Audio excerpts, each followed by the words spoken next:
Kastil Besi Hitam bab 551, Para Idiot.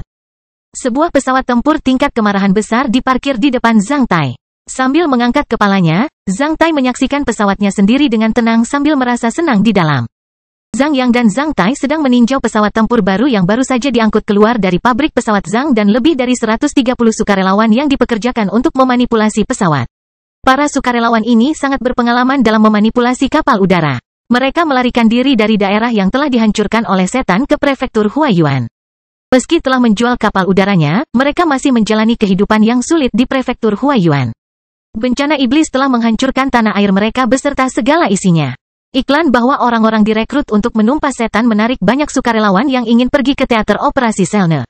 Setelah melalui seleksi, lebih dari 130 orang dipekerjakan. Zhang Tai memperhatikan para sukarelawan ini dengan tenang. Zhang Yang sudah mengenakan satu set seragam pesawat biru. Meskipun mereka tidak terlihat tampan, Zhang Tai bisa merasakan ketegasan dan semangat mereka, dan itulah yang dibutuhkan Zhang Tai. Pesawat itu dipasangkan dengan berbagai senjata dan pesawat layang. Sebelum meninggalkan pabrik, pesawat ini telah melewati pengujian dan commissioning yang ketat. Oleh karena itu, setelah melakukan kunjungan di pesawat tersebut, Zhang Tai turun dari pesawat tersebut dan berdiri di depan para sukarelawan tersebut. Saya Zhang Tai, pengemudi pesawat ini. Ini adalah kakak laki-laki saya. Anda pasti pernah melihatnya. Kakak laki-laki saya juga telah memberitahu Anda tentang saya. Mungkin beberapa dari Anda memiliki beberapa pertanyaan. Seperti apakah ini idiot dan playboy benar-benar menghabiskan ratusan ribu koin emas untuk membeli pesawat tempur terbaik hanya untuk mencari kematian atau pamer di teater operasi Selne? Mendengar pertanyaan Zhang Tai, banyak sukarelawan yang saling bertukar pandang karena apa yang dikatakan Zhang Tai benar-benar sesuai dengan apa yang mereka pikirkan. Sebenarnya, saat melihat pengemudi ini, banyak dari mereka yang malah merasa sedikit kecewa. Usia Zhang Tai tidak sesuai dengan perjalanan ini dalam pikiran mereka. Zhang Tai tahu bahwa dia harus membangun otoritas yang cukup di depan orang-orang ini jika dia ingin mereka mengikuti perintahnya. Kalau tidak, jika orang-orang ini tidak mengikuti perintahnya di ruang operasi, itu akan menjadi masalah besar.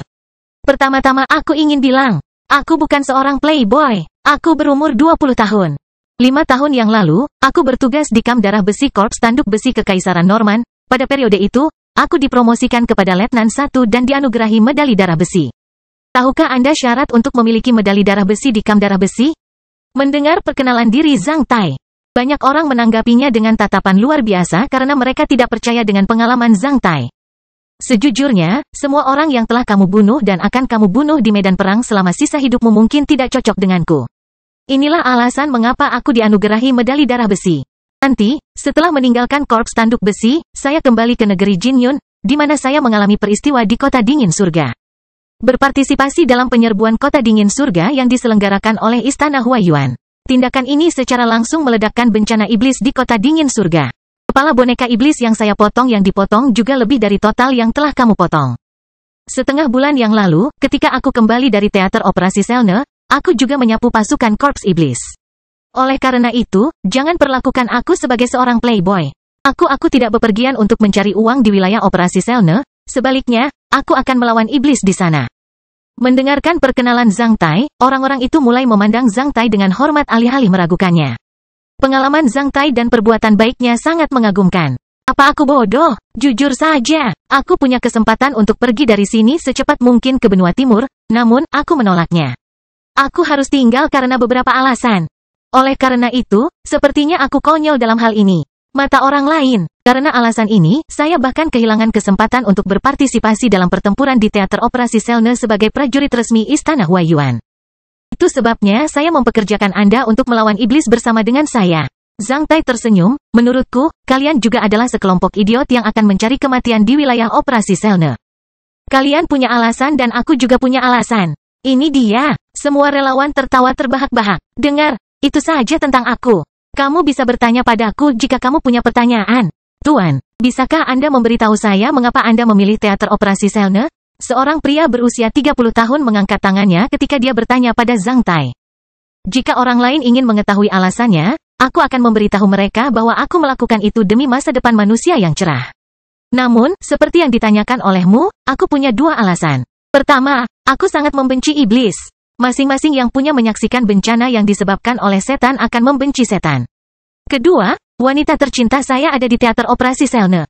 Dia memiliki banyak pengejar. Saya telah bertaruh dengan pengejarnya. Jika saya bisa membunuh lebih banyak setan sayap daripada salah satu dari mereka, mereka akan menyerahkannya. Oleh karena itu, singkatnya, aku akan pergi ke teater operasi Selne karena membunuh iblis dan mengejar wanita tercintaku. Setelah kata-kata Zhang Tai, beberapa pria bersiul. Alasan Zhang Tai tidak hanya meyakinkan tetapi juga bergema. Tuan, pasukan korps iblis macam apa yang telah Anda bunuh? Pasukan iblis lapis baja besi LV9. Kalian tidak perlu meragukan hal itu. Saat kalian tiba di teater operasi Selne, kalian dapat dengan mudah melihat penampilanku. Apakah kita akan melawan iblis lapis baja besi? Jika kita bertemu dengan mereka, kita akan menghajar mereka dengan ganas. Namun, sasaran utama kita bukanlah para iblis berarmor besi yang ada di darat, melainkan para iblis sayap yang ada di udara. Di teater operasi Selne, iblis sayap disebut sebagai pembunuh kapal udara. Oleh karena itu, tugas ini akan sangat berbahaya. Jika pesawat kita dihantam oleh iblis sayap dan jatuh ke medan perang, tidak ada dari kalian yang bisa selamat. Oleh karena itu, sebaiknya kalian memikirkannya baik-baik.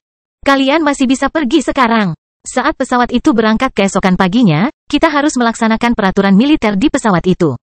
Jika ada di antara kalian yang ingin pergi saat itu, saya akan memenggal kepalanya. Persetan dengan mereka. Seorang paman berjanggut mengumpat sambil mengeluarkan minuman kecil dan meneguk alkohol. Tuan, saya Peter.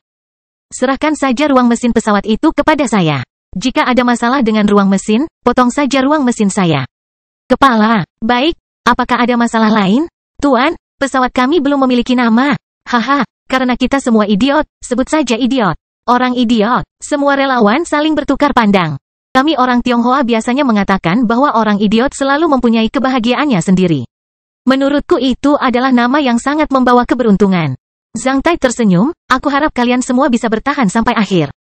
Setelah mendengar penjelasan Zhang Tai, semua orang mengangguk. Tanpa ada masalah lagi, Zhang Tai kemudian mengirimkan pesanan pertamanya, kamu bisa melihat-lihat pesawat itu dan bersiap untuk pekerjaanmu.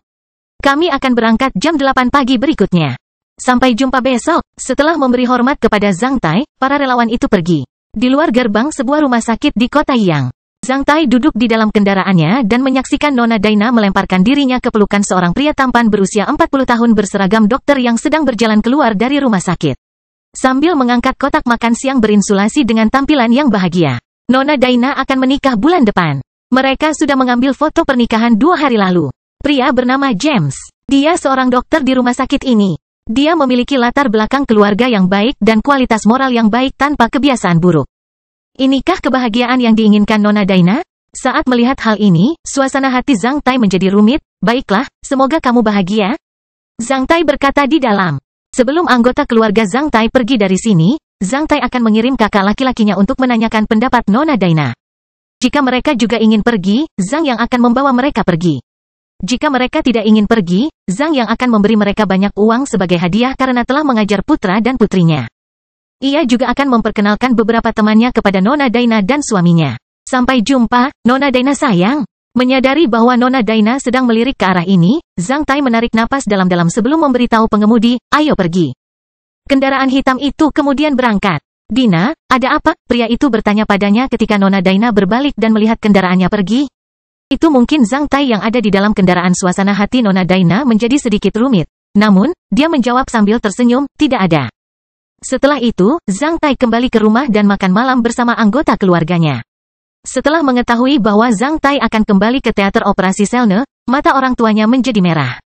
Ibunya mulai menitikkan air mata saat makan. Linda, Beverly dan Fiona juga menangis. Makan malam ini mungkin merupakan makanan terakhir yang disantap Zhang Tai bersama anggota keluarganya di sub benua Wai.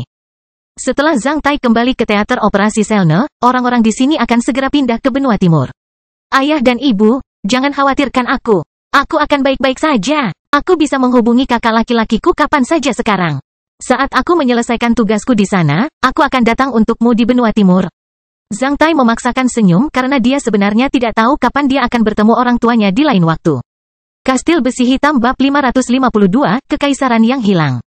Mendengar ketukan tersebut, Zhang Tai menghentikan budidaya sutra alam liar besar dan membuka pintu kamar kapten. Seorang anggota kru berdiri di luar pintu. Kapten, teman pertama menyuruhku untuk memberitahumu bahwa kita akan tiba di Oris, ibu kota kerajaan anggrek emas suci. Baiklah. Aku akan pergi ke modul perintah sekarang. Anggota kru memberi hormat kepada Zhang Tai sebelum pergi. Zhang Tai merapikan pakaiannya sebelum mengenakan topinya dan berjalan menuju modul komando. Pada saat ini, Zhang Tai mengenakan seragam militer berwarna hijau tua yang cocok dengan milisi negara Jinyun. Jika bukan simbol kapten di dadanya, tak seorang pun akan percaya bahwa dia adalah kapten dari pesawat pertempuran tingkat kemarahan yang menakjubkan. Kamar tidur kapten adalah yang terbaik di pesawat, yang dekat dengan modul komando. Setelah melewati terowongan luas yang dapat menampung 3 orang sekaligus di tengah pesawat tingkat kemarahan dan menuruni sebagian kecil tangga, Zhang Tai memasuki modul komando. Pada pukul 13.58, tanggal 7 April kapten memasuki modul komando dan mengambil alih komando pesawat. Melihat Zhang Tai masuk, rekan pertama yang berdiri di posisi kapten di samping jurumudi berteriak keras. Saat ini, selain para relawan yang tidak mengenakan seragam militer, semuanya berjalan dalam bentuk ekspedisi formal. Mereka mengikuti prosedur dan peraturan manipulasi yang ketat. Segera setelah teman pertama menyelesaikan kata-katanya, teman kedua menandai catatan penerbangan. Mereka yang berada di modul komando memberi hormat kepada Zhang Tai. Zhang Tai membalas hormat mereka. Setelah itu, dia berjalan ke posisi komando yang 3 tingkat lebih tinggi dari permukaan modul komando. Sambil memegang pagar di sekitar posisi komando, Zhang Tai menundukkan kepalanya dan melihat ke daratan di bawah pesawat tersebut. Ada lensa pencitraan yang sangat senior yang mencakup sekitar 1 meter persegi pada posisi komando. Itu digunakan untuk melihat ke bawah. Perangkat ini seperti teleskop darat yang besar. Melalui penerapan prinsip optik, kapten dapat melihat dengan jelas situasi di daratan di bawah pesawat saat dia menundukkan kepalanya. Dia juga bisa mengatur sudut dan ukuran gambar di lensa pencitraan. Saat ini, pesawat itu berada di atas 2000 meter.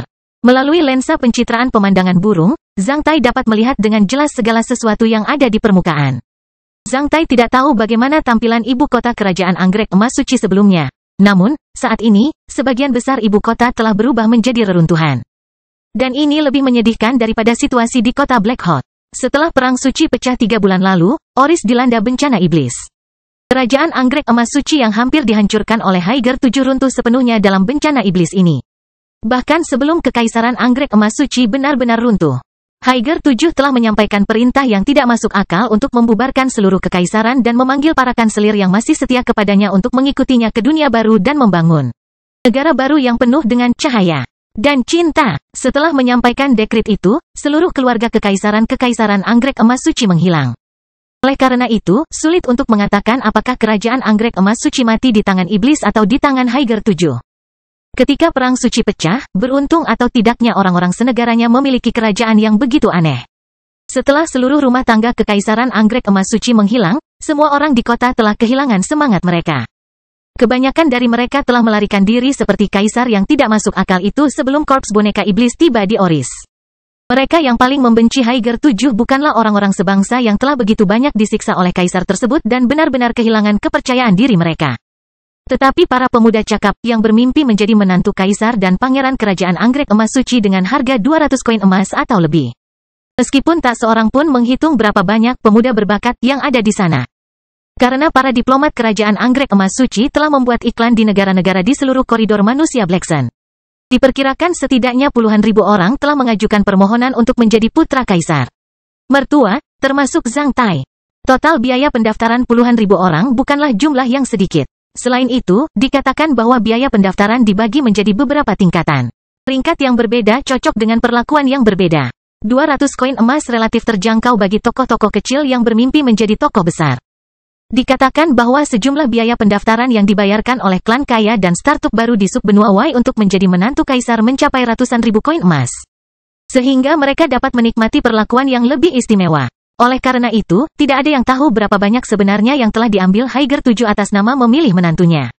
Setelah seluruh rumah tangga kekaisaran anggrek emas suci menghilang, beberapa orang mengatakan bahwa Haiger 7 adalah pembohong terbesar dalam sejarah koridor manusia Black Sun. Dia menyelesaikan perampokan skala terbesar dalam sejarah koridor manusia Black Sun sebelum datangnya perang suci. Lebih banyak pemuda yang cakap hanya bisa menuai apa yang telah mereka tabur. Berdasarkan perjanjian bilateral, kali ini sebenarnya tidak ada hubungannya dengan Haiger 7. Zhang Tai juga membayar 200 koin emas di kedutaan negara Jinyun di kerajaan anggrek emas suci yang seperti agen ilegal. Dia bahkan menghela nafas setuju. Pada awalnya, dia tidak memperhatikan hal itu, namun ketika dia mengeluarkannya dan membacanya dengan cermat beberapa hari yang lalu, dia akhirnya menemukan deretan kata sekecil kaki semut di tempat yang tidak mencolok dalam perjanjian itu.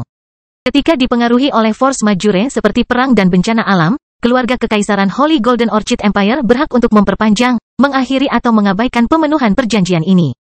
Kerugian yang disebabkan oleh force majeure tersebut akan ditanggung oleh pemohon. Biaya pendaftaran tidak akan dikembalikan dalam kasus tersebut. Kekaisaran Anggrek Emas Suci dan rumah tangga kekaisarannya tidak akan memikul tanggung jawab apapun atas kehilangan tersebut. Catatan, force majeure dalam kontrak termasuk namun tidak terbatas pada yang tercantum dalam lampiran. Kekuatan penafsiran terakhir adalah milik Kerajaan Anggrek Emas Suci. Tentu saja, Perang Suci termasuk dalam force majeure yang paling kuat. Oleh karena itu, mereka hanya bisa terdiam. Ketika dia membaca item ini, Zhang Tai menjadi terkejut. Ia bahkan mulai ragu apakah Kaisar Kocak Haiger 7 itu sudah lama mengetahui bahwa Perang Suci akan pecah.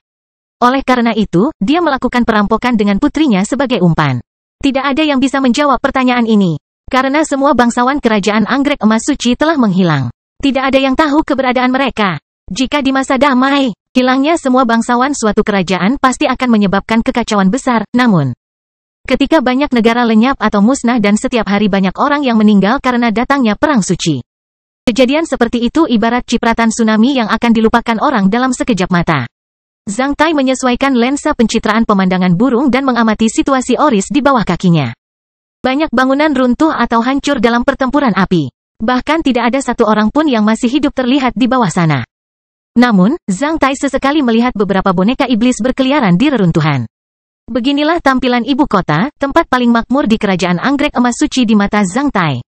Sejak mereka meninggalkan negeri Jinyun dan terbang ke utara, Zhang Tai mulai melihat lebih banyak pemandangan serupa. Oleh karena itu, dia menjadi murung. Dia akhirnya mengerti mengapa orang-orang yang mendirikan papan di kota Yang ingin meninggalkan benua ini dengan mengorbankan kebebasan mereka. Mereka sangat terluka akibat Perang Suci. Rasa sakit yang mereka rasakan mengingatkan mereka pada upaya paling realistis yang dilakukan rakyat jelata dalam Perang Suci untuk bertahan hidup. Zhang Tai mengamati daratan di bawah sana yang terkontaminasi warna hitam dan abu-abu seperti palet warna dengan tampilan yang tenang. Namun, dia sangat terkejut di dalam. Jika rapat akbar pemilihan suami Pandora hanyalah tipuan, bagaimana mungkin Haiger 7 mengetahui bahwa Perang Suci akan pecah sebelum rapat akbar? Haiger 7 bahkan mengatur waktu rapat akbar sebelum bahkan di Heaven's Cold City. Kecuali jika dia adalah tokoh kunci di antara para iblis atau asosiasi tiga mata, dia tidak bisa memiliki penilaian yang tepat mengenai datangnya Perang Suci. Bahkan aku tidak memiliki penilaian yang jelas tentang datangnya Perang Suci sampai aku meninggalkan hutan belantara es dan salju. Bagaimana Haiger 7 bisa mengetahuinya secepat ini? Jika Haiger 7 benar-benar iblis atau anggota asosiasi tiga mata, apa peran Pandora dalam acara ini? Apakah dia gadis yang murni polos atau iblis atau anggota asosiasi tiga mata seperti Haiger 7? Jika Pandora adalah iblis atau anggota asosiasi tiga mata, bagaimana aku harus menghadapinya? Zhang Tai mempunyai suasana hati yang rumit. Untuk melihat Oris, pesawat Idiots terbang lebih dari 1000 km dari rute yang direncanakan. Setelah mengamati reruntuhan di bawah, Zhang Tai tahu bahwa dia tidak perlu menghadapi Pandora setidaknya sekarang. Karena tidak mengetahui alasannya, Zhang Tai segera menghela nafas dalam hati.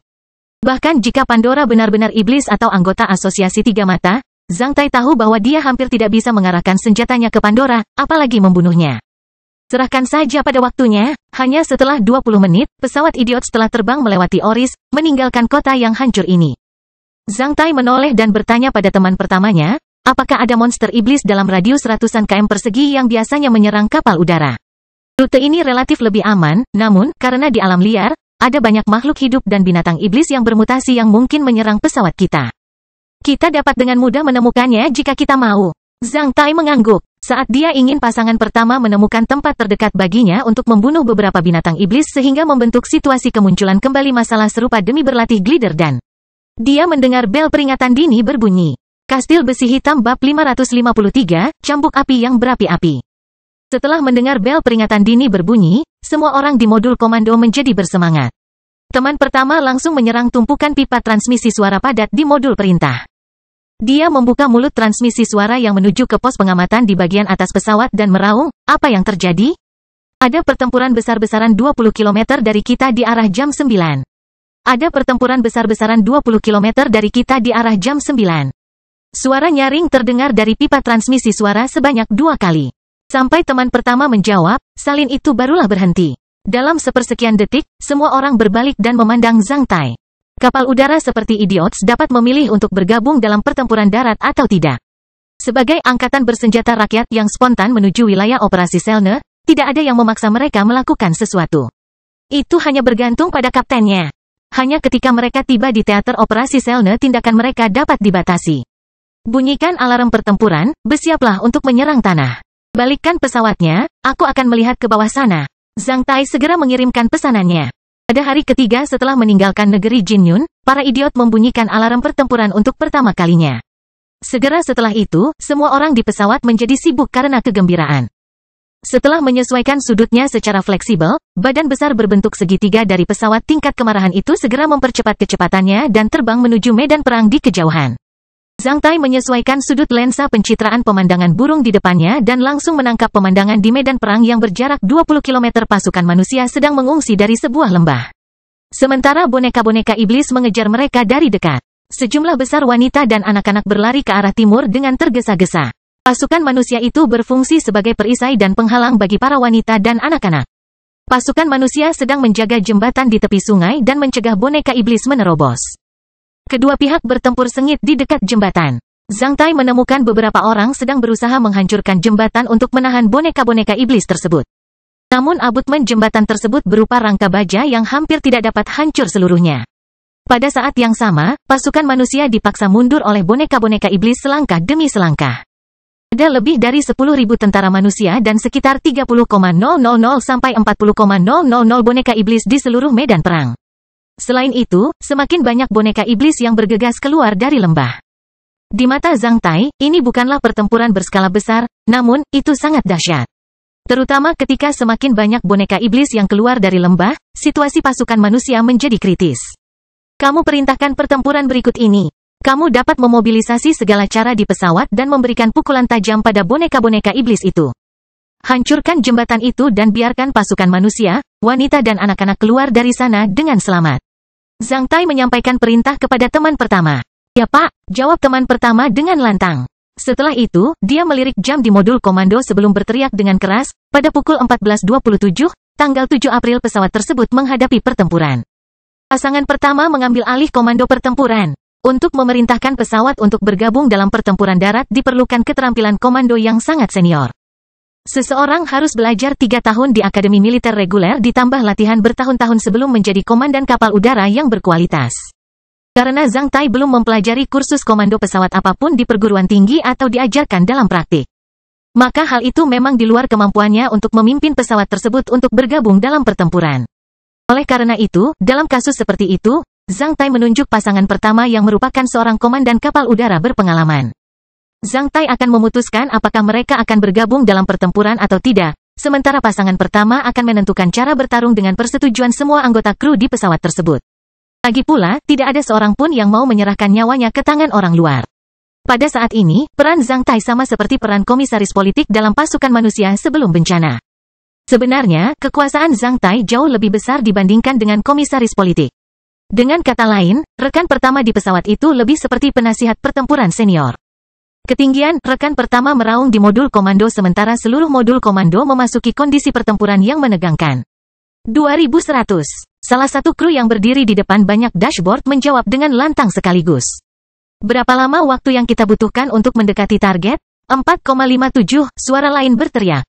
Sesuaikan sudut masuk, referensi tanah, jembatan besi di sungai, sudut masuk 0 derajat, port kemudi 20. Pesawat besar tingkat kemarahan itu langsung miring saat sudut masuknya disesuaikan. Setelah beberapa detik, juru mudi menjawab dengan lantang, penyesuaian sudut masuk selesai.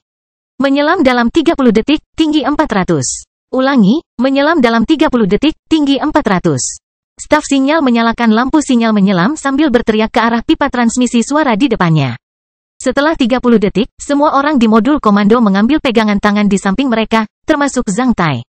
Setelah itu, seluruh pesawat mulai menukik ke bawah menuju tanah.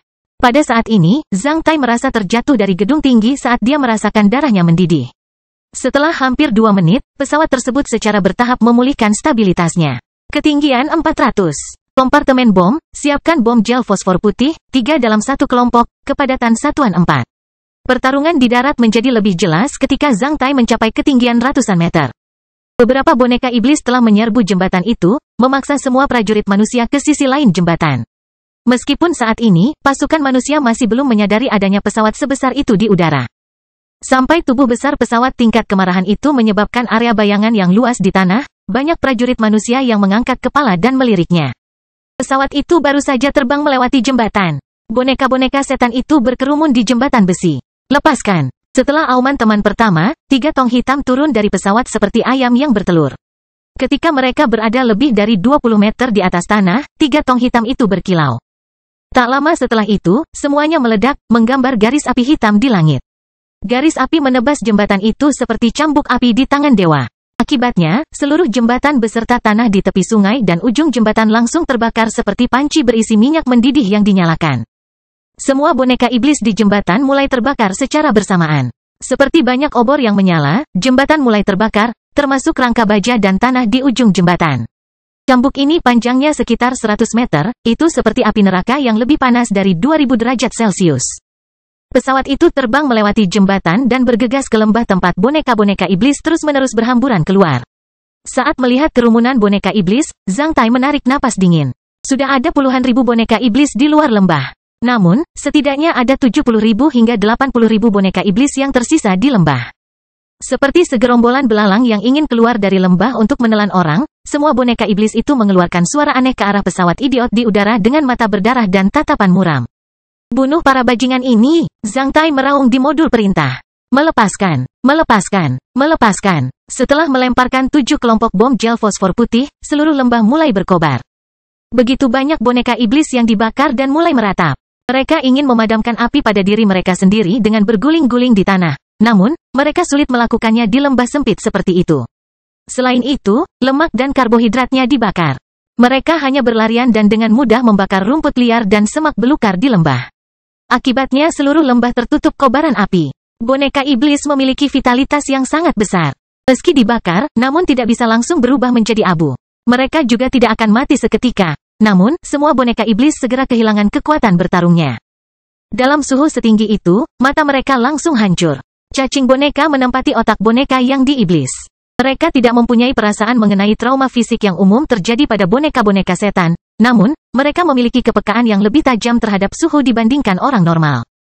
Oleh karena itu, mereka tidak tahan terhadap suhu tinggi. Setelah kehilangan indera penglihatannya, boneka-boneka iblis yang terbakar itu mulai bertabrakan dengan keras di jembatan dan di lembah. Hanya beberapa menit kemudian, sebelum tubuh mereka berubah menjadi abu, mereka sudah terjatuh ke tanah dan mati karena kepala mereka sudah matang. Meski sudah meninggal, namun tubuh mereka masih terbakar.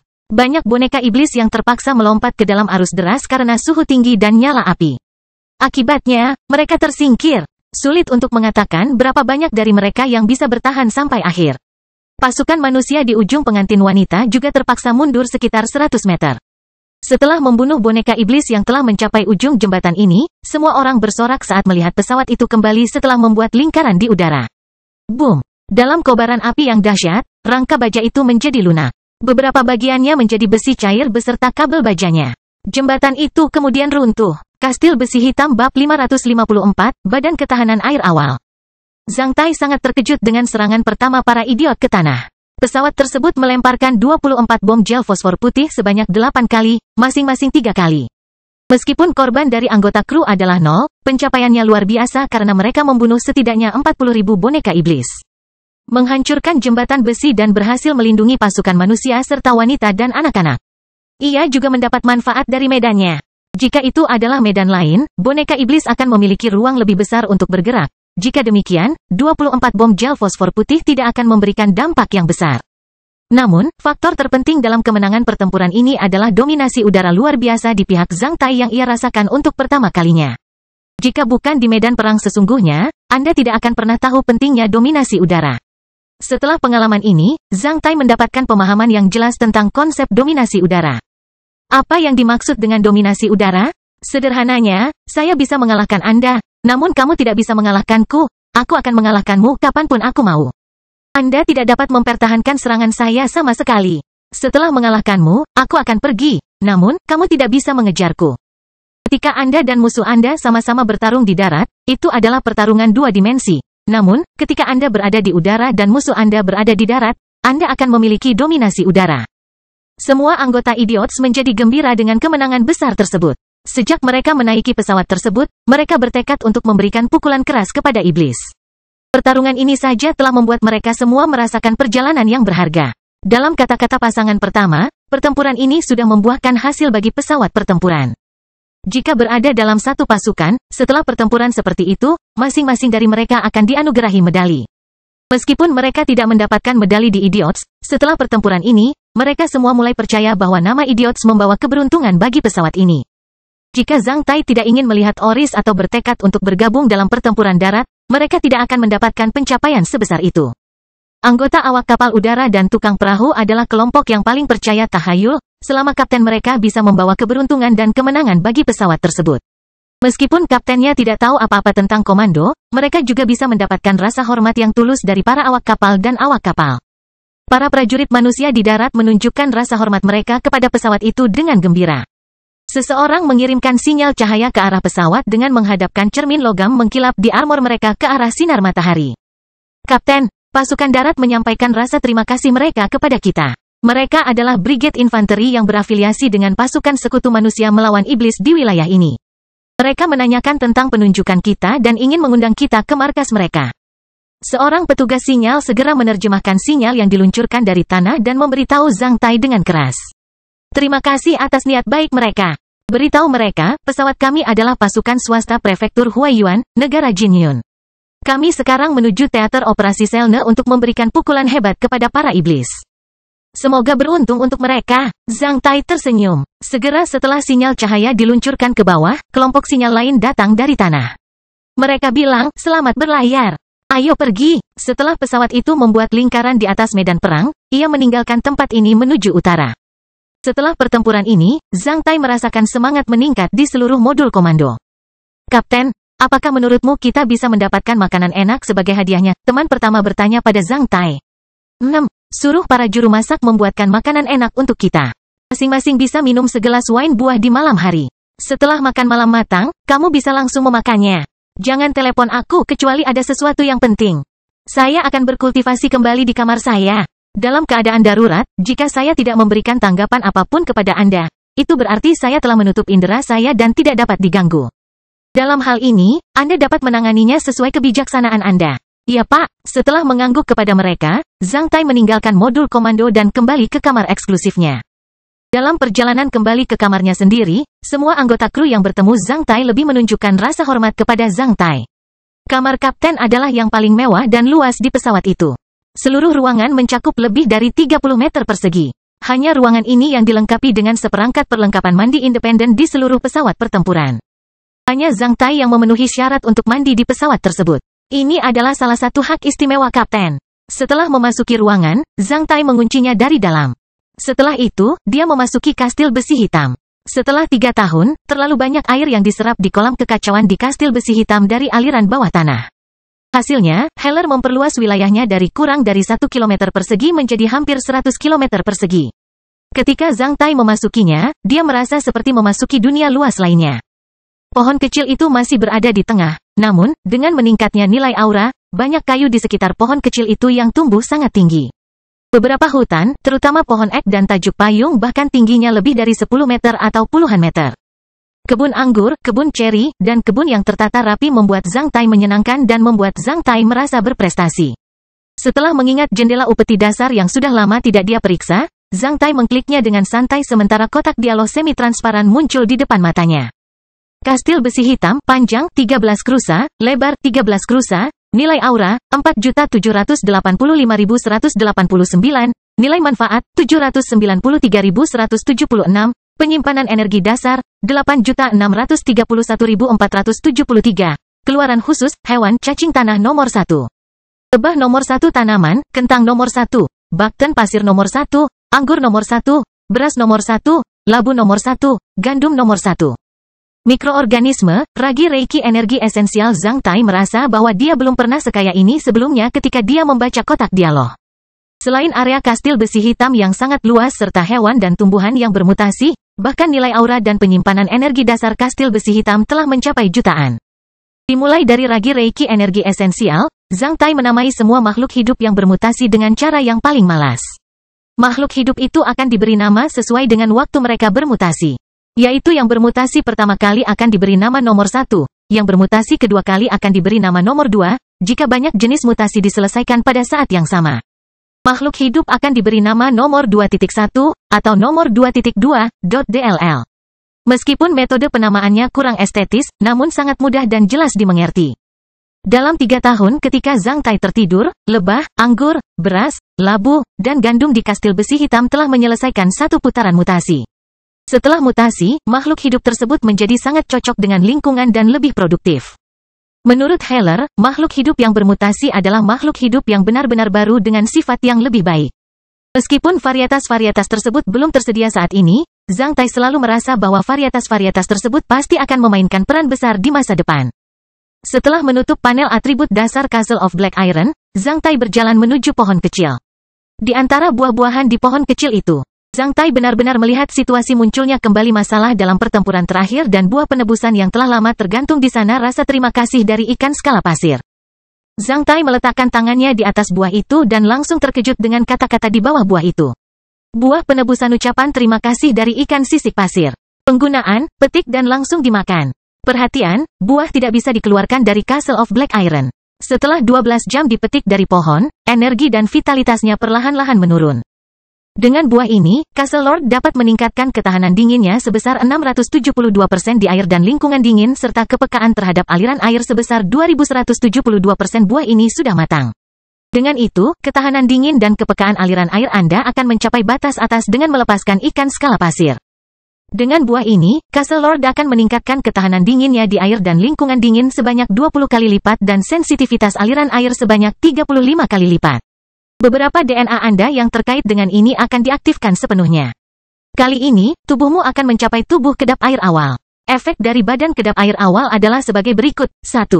Castle Lord dapat bergerak bebas dan memiliki kekuatan bertarung 15% lebih banyak di dalam air. Selain itu, Anda bisa menyelam 20% lebih dalam dari sebelumnya. Di lingkungan hipoksia, Castle Lord bisa bertahan 50% lebih lama dari sebelumnya. Rasa syukur dari ikan sisik pasir memberi Anda tubuh kedap air awal yang bagus. Selama Anda tidak sengaja menyerang makhluk hidup air di bawah LV9, mereka tidak akan menyerang Anda dengan sengaja dalam kondisi apapun. Selain itu, makhluk hidup akuatik di atas LV9 tidak akan terlalu bermusuhan dengan Anda. Dengan tubuh awal yang kedap air, kemungkinan Anda untuk mengemudikan semua makhluk hidup akuatik dengan keterampilan mengendalikan hewan akan meningkat sebesar 10%. Membaca pesan ini, Zhang Tai menjadi senang. Setelah itu, dia memetik buah ini dan menelannya dengan cepat. Setelah mencernanya lebih dari 2 jam, Zhang Tai bisa merasakan perubahan nyata pada tubuhnya. Di lingkungan non-air, Zhang Tai menjadi lebih sensitif terhadap kelembapan di udara. Meski dia memejamkan mata, dia masih bisa merasakan sungai itu berada tidak jauh dari pohon kecil itu. Perasaan yang luar biasa. Selain lebih peka terhadap kelembapan udara, Zhang Tai juga menjadi lebih peka terhadap aliran udara di sampingnya. Bagaimanapun, air dan udara berbentuk cair sampai tingkat tertentu. Selain kepadatannya berbeda, mereka juga mirip satu sama lain dalam banyak sifat. Sekarang Zhang Tai bisa merasakan dengan jelas aliran air di dalam air, dia juga bisa memiliki pemahaman yang tajam tentang aliran udara. Bahkan indera yang terakhir tidak lebih sensitif dari yang sebelumnya. Persepsi sensitif tentang aliran udara adalah hal yang paling dibutuhkan Zhang Tai. Setelah mencicipi efek awal tubuh kedap air dengan mata tertutup, Zhang Tai membuka matanya dan menemukan bahwa Heller telah berdiri di depannya.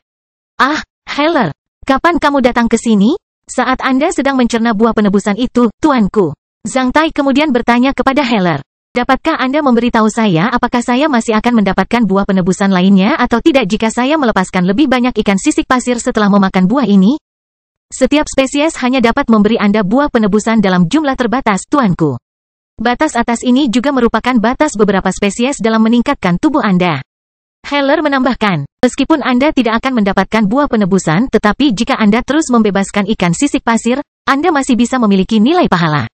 Selain itu, semakin banyak ikan sisik pasir yang Anda bebaskan, semakin banyak nilai pahala yang Anda miliki dan semakin kecil kemungkinan Anda tubuh kedap air diserang oleh makhluk hidup air di atas LV9. Mengapa? Ini cocok dengan karma misterius. Sulit dijelaskan. Anda bisa memikirkan alasan mengapa manusia membenci setan. Itu karena setan telah membunuh terlalu banyak orang dan membawa terlalu banyak bencana pada manusia. Sebaliknya, semakin banyak makhluk akuarium yang Anda selamatkan dan semakin banyak makhluk akuarium yang Anda selamatkan, semakin banyak ikan skala pasir yang kamu bebaskan, kamu akan semakin diterima di mata makhluk-makhluk akuarium itu. Zhang Tai mengangguk. Apakah saya perlu membebaskan organisme laut lainnya untuk meningkatkan tubuh kedap air awal saya menjadi tubuh kedap air sedang? Ya, Anda perlu membebaskan organisme akuarium yang lebih senior untuk dipromosikan ke tubuh kedap air sedang. Tentu saja, sebelum Anda mempromosikan ke tubuh kedap air awal, Anda masih bisa mendapatkan buah penebusan bagi makhluk hidup lainnya. Itu buah penebusan juga akan memberimu beberapa kemampuan baru. Zhang Tai mengangguk. Karena anggota keluargaku akan segera meninggalkan prefektur Huaiyuan bersama Linda, Beverly, Fiona, dan orang-orang lain di kastil Jinwu, aku tidak akan mempertimbangkan untuk membebaskan organisme laut lainnya sampai mereka menetap di benua timur. Selain itu, aku memerlukan kesempatan untuk menjelaskannya kepada orang lain. Jika saya melakukannya terlalu jelas, itu akan menarik perhatian orang lain. Jika demikian, saya tidak dapat menyelesaikan masalah dengan uang. Setelah mereka menetap di benua timur, sesuai dengan pengaturan Zhang Tai sebelum meninggalkan Pulau Naga Tersembunyi, Zhang Tai ingin Paul membantunya membebaskan uang emas. Setelah kehilangan buah 7 kekuatan, Zhang Tai harus menemukan metode untuk meningkatkan kekuatannya dengan cepat. Karena kekuatan adalah senjata paling ampuh dan efektif bagi seorang petarung. Seringkali, kemampuan lain hanya bisa menjadi pelengkap kekuatan seseorang. Misalnya saja, meskipun benda yang awalnya kedap air ini tajam, namun Zhang Tai tidak hidup di dalam air. Jika dia bertemu dengan pembangkit tenaga listrik yang levelnya lebih tinggi darinya, dia mungkin tidak memiliki kesempatan untuk menggunakan bakat ini sama sekali. Oleh karena itu, kekuatan bertarung merupakan faktor terpenting bagi seorang petarung. Zhang Tai sangat berharap bisa mencicipi buah penebusan yang dibawakan oleh Uang Emas, Raja Kekuatan di Kerajaan Hewan. Setelah membunuh pasukan iblis lapis baja terakhir kali, selain buah yang muncul kembali, aku tidak mendapatkan apapun di pohon kecil itu. Zhang Tai segera memikirkan hal ini ketika dia teringat akan buah penjarahan setelah membunuh iblis bayangan apian itu. Aku ingat aku membunuh lebih dari 10 iblis lapis baja terakhir kali. Kenapa aku tidak mendapat buah rampasan sebagai hadiah? Zhang Tai bertanya pada Heller. Kamu hanya bisa mendapatkan buah rampasan dari bayangan iblis. Ini unik, buah apa yang bisa kuperoleh dari membunuh iblis lain? Hehe, pertanyaan ini sudah melampaui akses saya. Sebelum buahnya muncul, saya tidak bisa memberitahu Anda buah apa yang akan lahir di pohon kecil itu. Karena itu mungkin membawa Anda ke jalur yang sangat berbahaya hanya untuk buah-buahan dengan harga berapapun. Kita harus mengikuti hukum alam. Saya hanya bisa memberitahu Anda bahwa Anda juga akan mendapatkan hadiah dengan membunuh iblis lain, namun hadiah tersebut belum memenuhi syarat untuk terwujud. Aku tahu, Zhang Tai mengangguk sambil mengambil buah yang muncul kembali dan memakannya. Setelah mencernanya dengan cepat, dia meninggalkan kastil besi hitam. Ketika Zhang Tai muncul kembali di kamar kaptennya, tak seorang pun di pesawat itu menyadari bahwa Zhang Tai telah meningkatkan kemampuannya hanya dalam waktu 2 jam. Sorakan samar terdengar dari luar pintu. Ini adalah pertama kalinya Zhang Tai mengizinkan para kru untuk minum sejak mereka berangkat. Meski masing-masing hanya minum secangkir kecil, perbuatan baik dan makan malam akbar hari ini membuat semua orang bersemangat. Zhang Tai duduk kembali di tempat tidurnya dengan menyilangkan kaki. Setelah itu, dia mengaktifkan situasi kemunculan kembali masalah pertarungan di pesawat itu dan memasukinya. Dalam situasi munculnya kembali masalah, Zhang Tai muncul di modul komando pesawat tersebut. Melihat ke bawah dari modul komando, Zhang Tai menemukan bahwa sebagian besar boneka iblis yang padat telah menghilang. Kecuali beberapa boneka iblis yang sedang mengawasi pesawat itu dengan tatapan bingung. Mereka ingin menyerang pesawat itu, namun, mereka tidak tahu caranya. Oleh karena itu, mereka hanya bisa berlari ke sana kemari mengikuti bayangan pesawat tersebut. Situasi kemunculan kembali masalah ini memiliki arti lain bagi Zhang Tai. Zhang Tai tidak mengaktifkan semua boneka iblis yang ada di tanah. Dia baru saja mengaktifkan beberapa di antaranya sebagai penyangganya. Tidak ada seorang pun di modul komando yang mengalami situasi kemunculan kembali masalah. Zhang Tai datang ke posisi jurumudi dan duduk di sana. Setelah itu, dia memegang kemudi pesawat tersebut dan dengan paksa menariknya ke atas. Akibatnya, pesawat besar tingkat kemarahan yang melayang setinggi lebih dari 400 meter di langit mengangkat kepalanya dan langsung melonjak. Dalam beberapa menit, ketika para idiot mencapai ketinggian ribuan meter, Zhang Tai mengarahkan kemudinya dan meninggalkan modul komando. Sepanjang arah modul komando, Zhang Tai sampai ke kompartemen pelempar pesawat layang di bagian bawah pesawat. Di kompartemen lempar pesawat layang, sebuah pesawat layang yang lebar sayapnya lebih dari 12 meter berdiri di jalur luncur. Sayapnya yang luas dan tubuhnya yang ramping penuh dengan persepsi estetika. Tubuhnya terbuat dari bahan yang sama dengan pelindung kantung udara pesawat itu kokoh, tahan lama, dan sangat ringan. Bentuk luar pesawat layang ini sangat mirip dengan pesawat manusia sebelum bencana. Setelah melirik pesawat layang itu, Zhang Tai membuka gesper brankas di pintu palka kompartemen pelempar pesawat layang. Setelah itu, dia memeriksa hubungan antara glider dan slideway. Setelah memeriksanya, Zhang Tai menarik napas dalam-dalam dan melompat ke kokpit pesawat layang dengan cepat. Dia kemudian mengenakan kacamata, topi tahan angin, dan sarung tangan.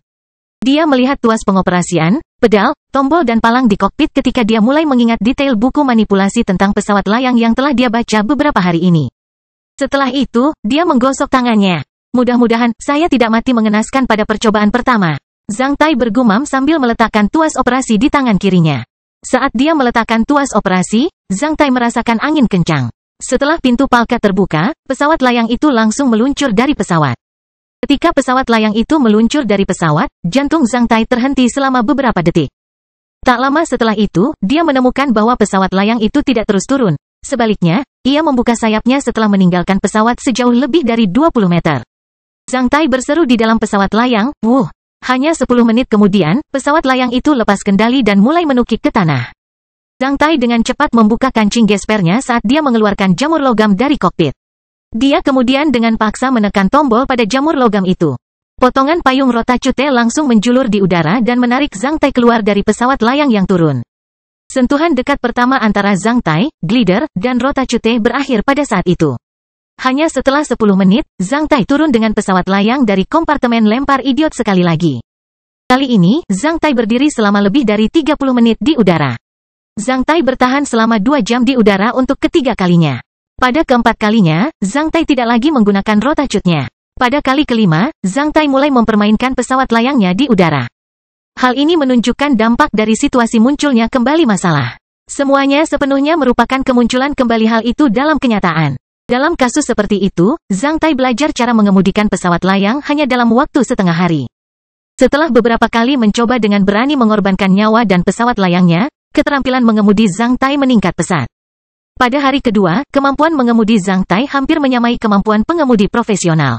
Pada hari ketiga, Zhang Tai sudah bisa melakukan segala macam gerakan berisiko dengan pesawat layangnya dalam jarak 2 meter dari pesawat tersebut.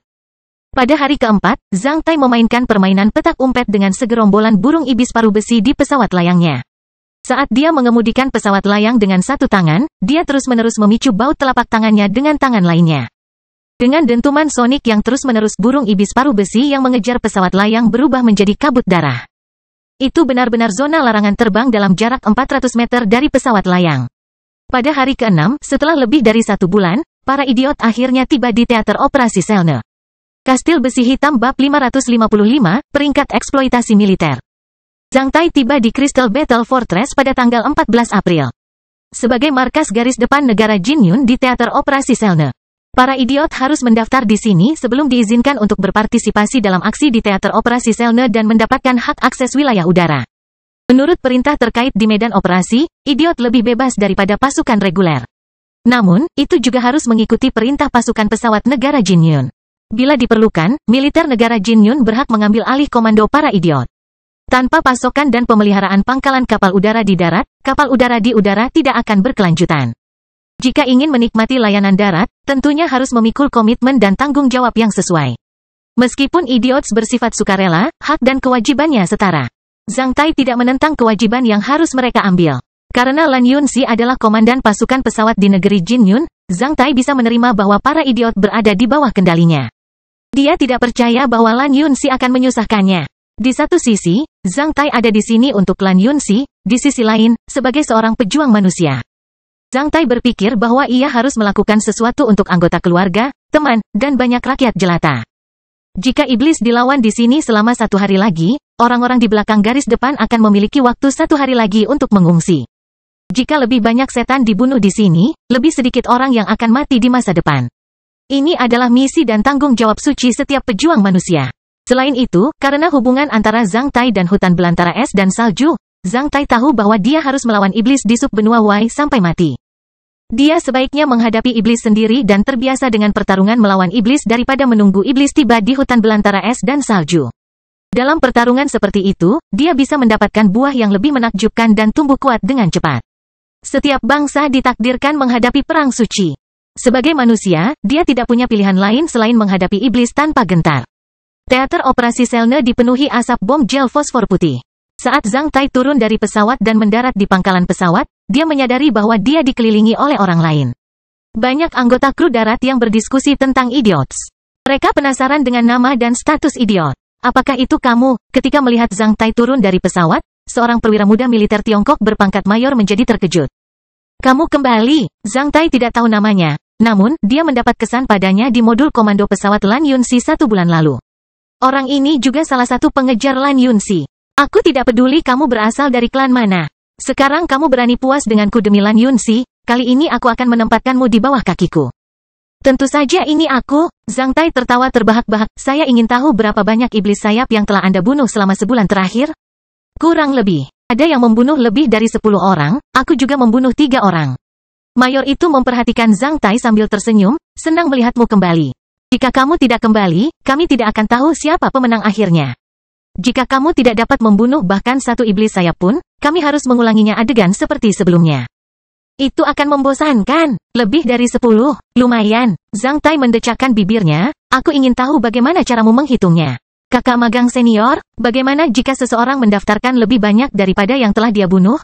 Sederhana saja. Masing-masing dari kita telah mempersiapkan perjanjian tentang sumpah jiwa dan garis keturunan. Setelah menandatangani perjanjian itu, jika seseorang berbohong, dia sendiri yang akan ditelan. Perjanjian sumpah jiwa dan garis keturunan?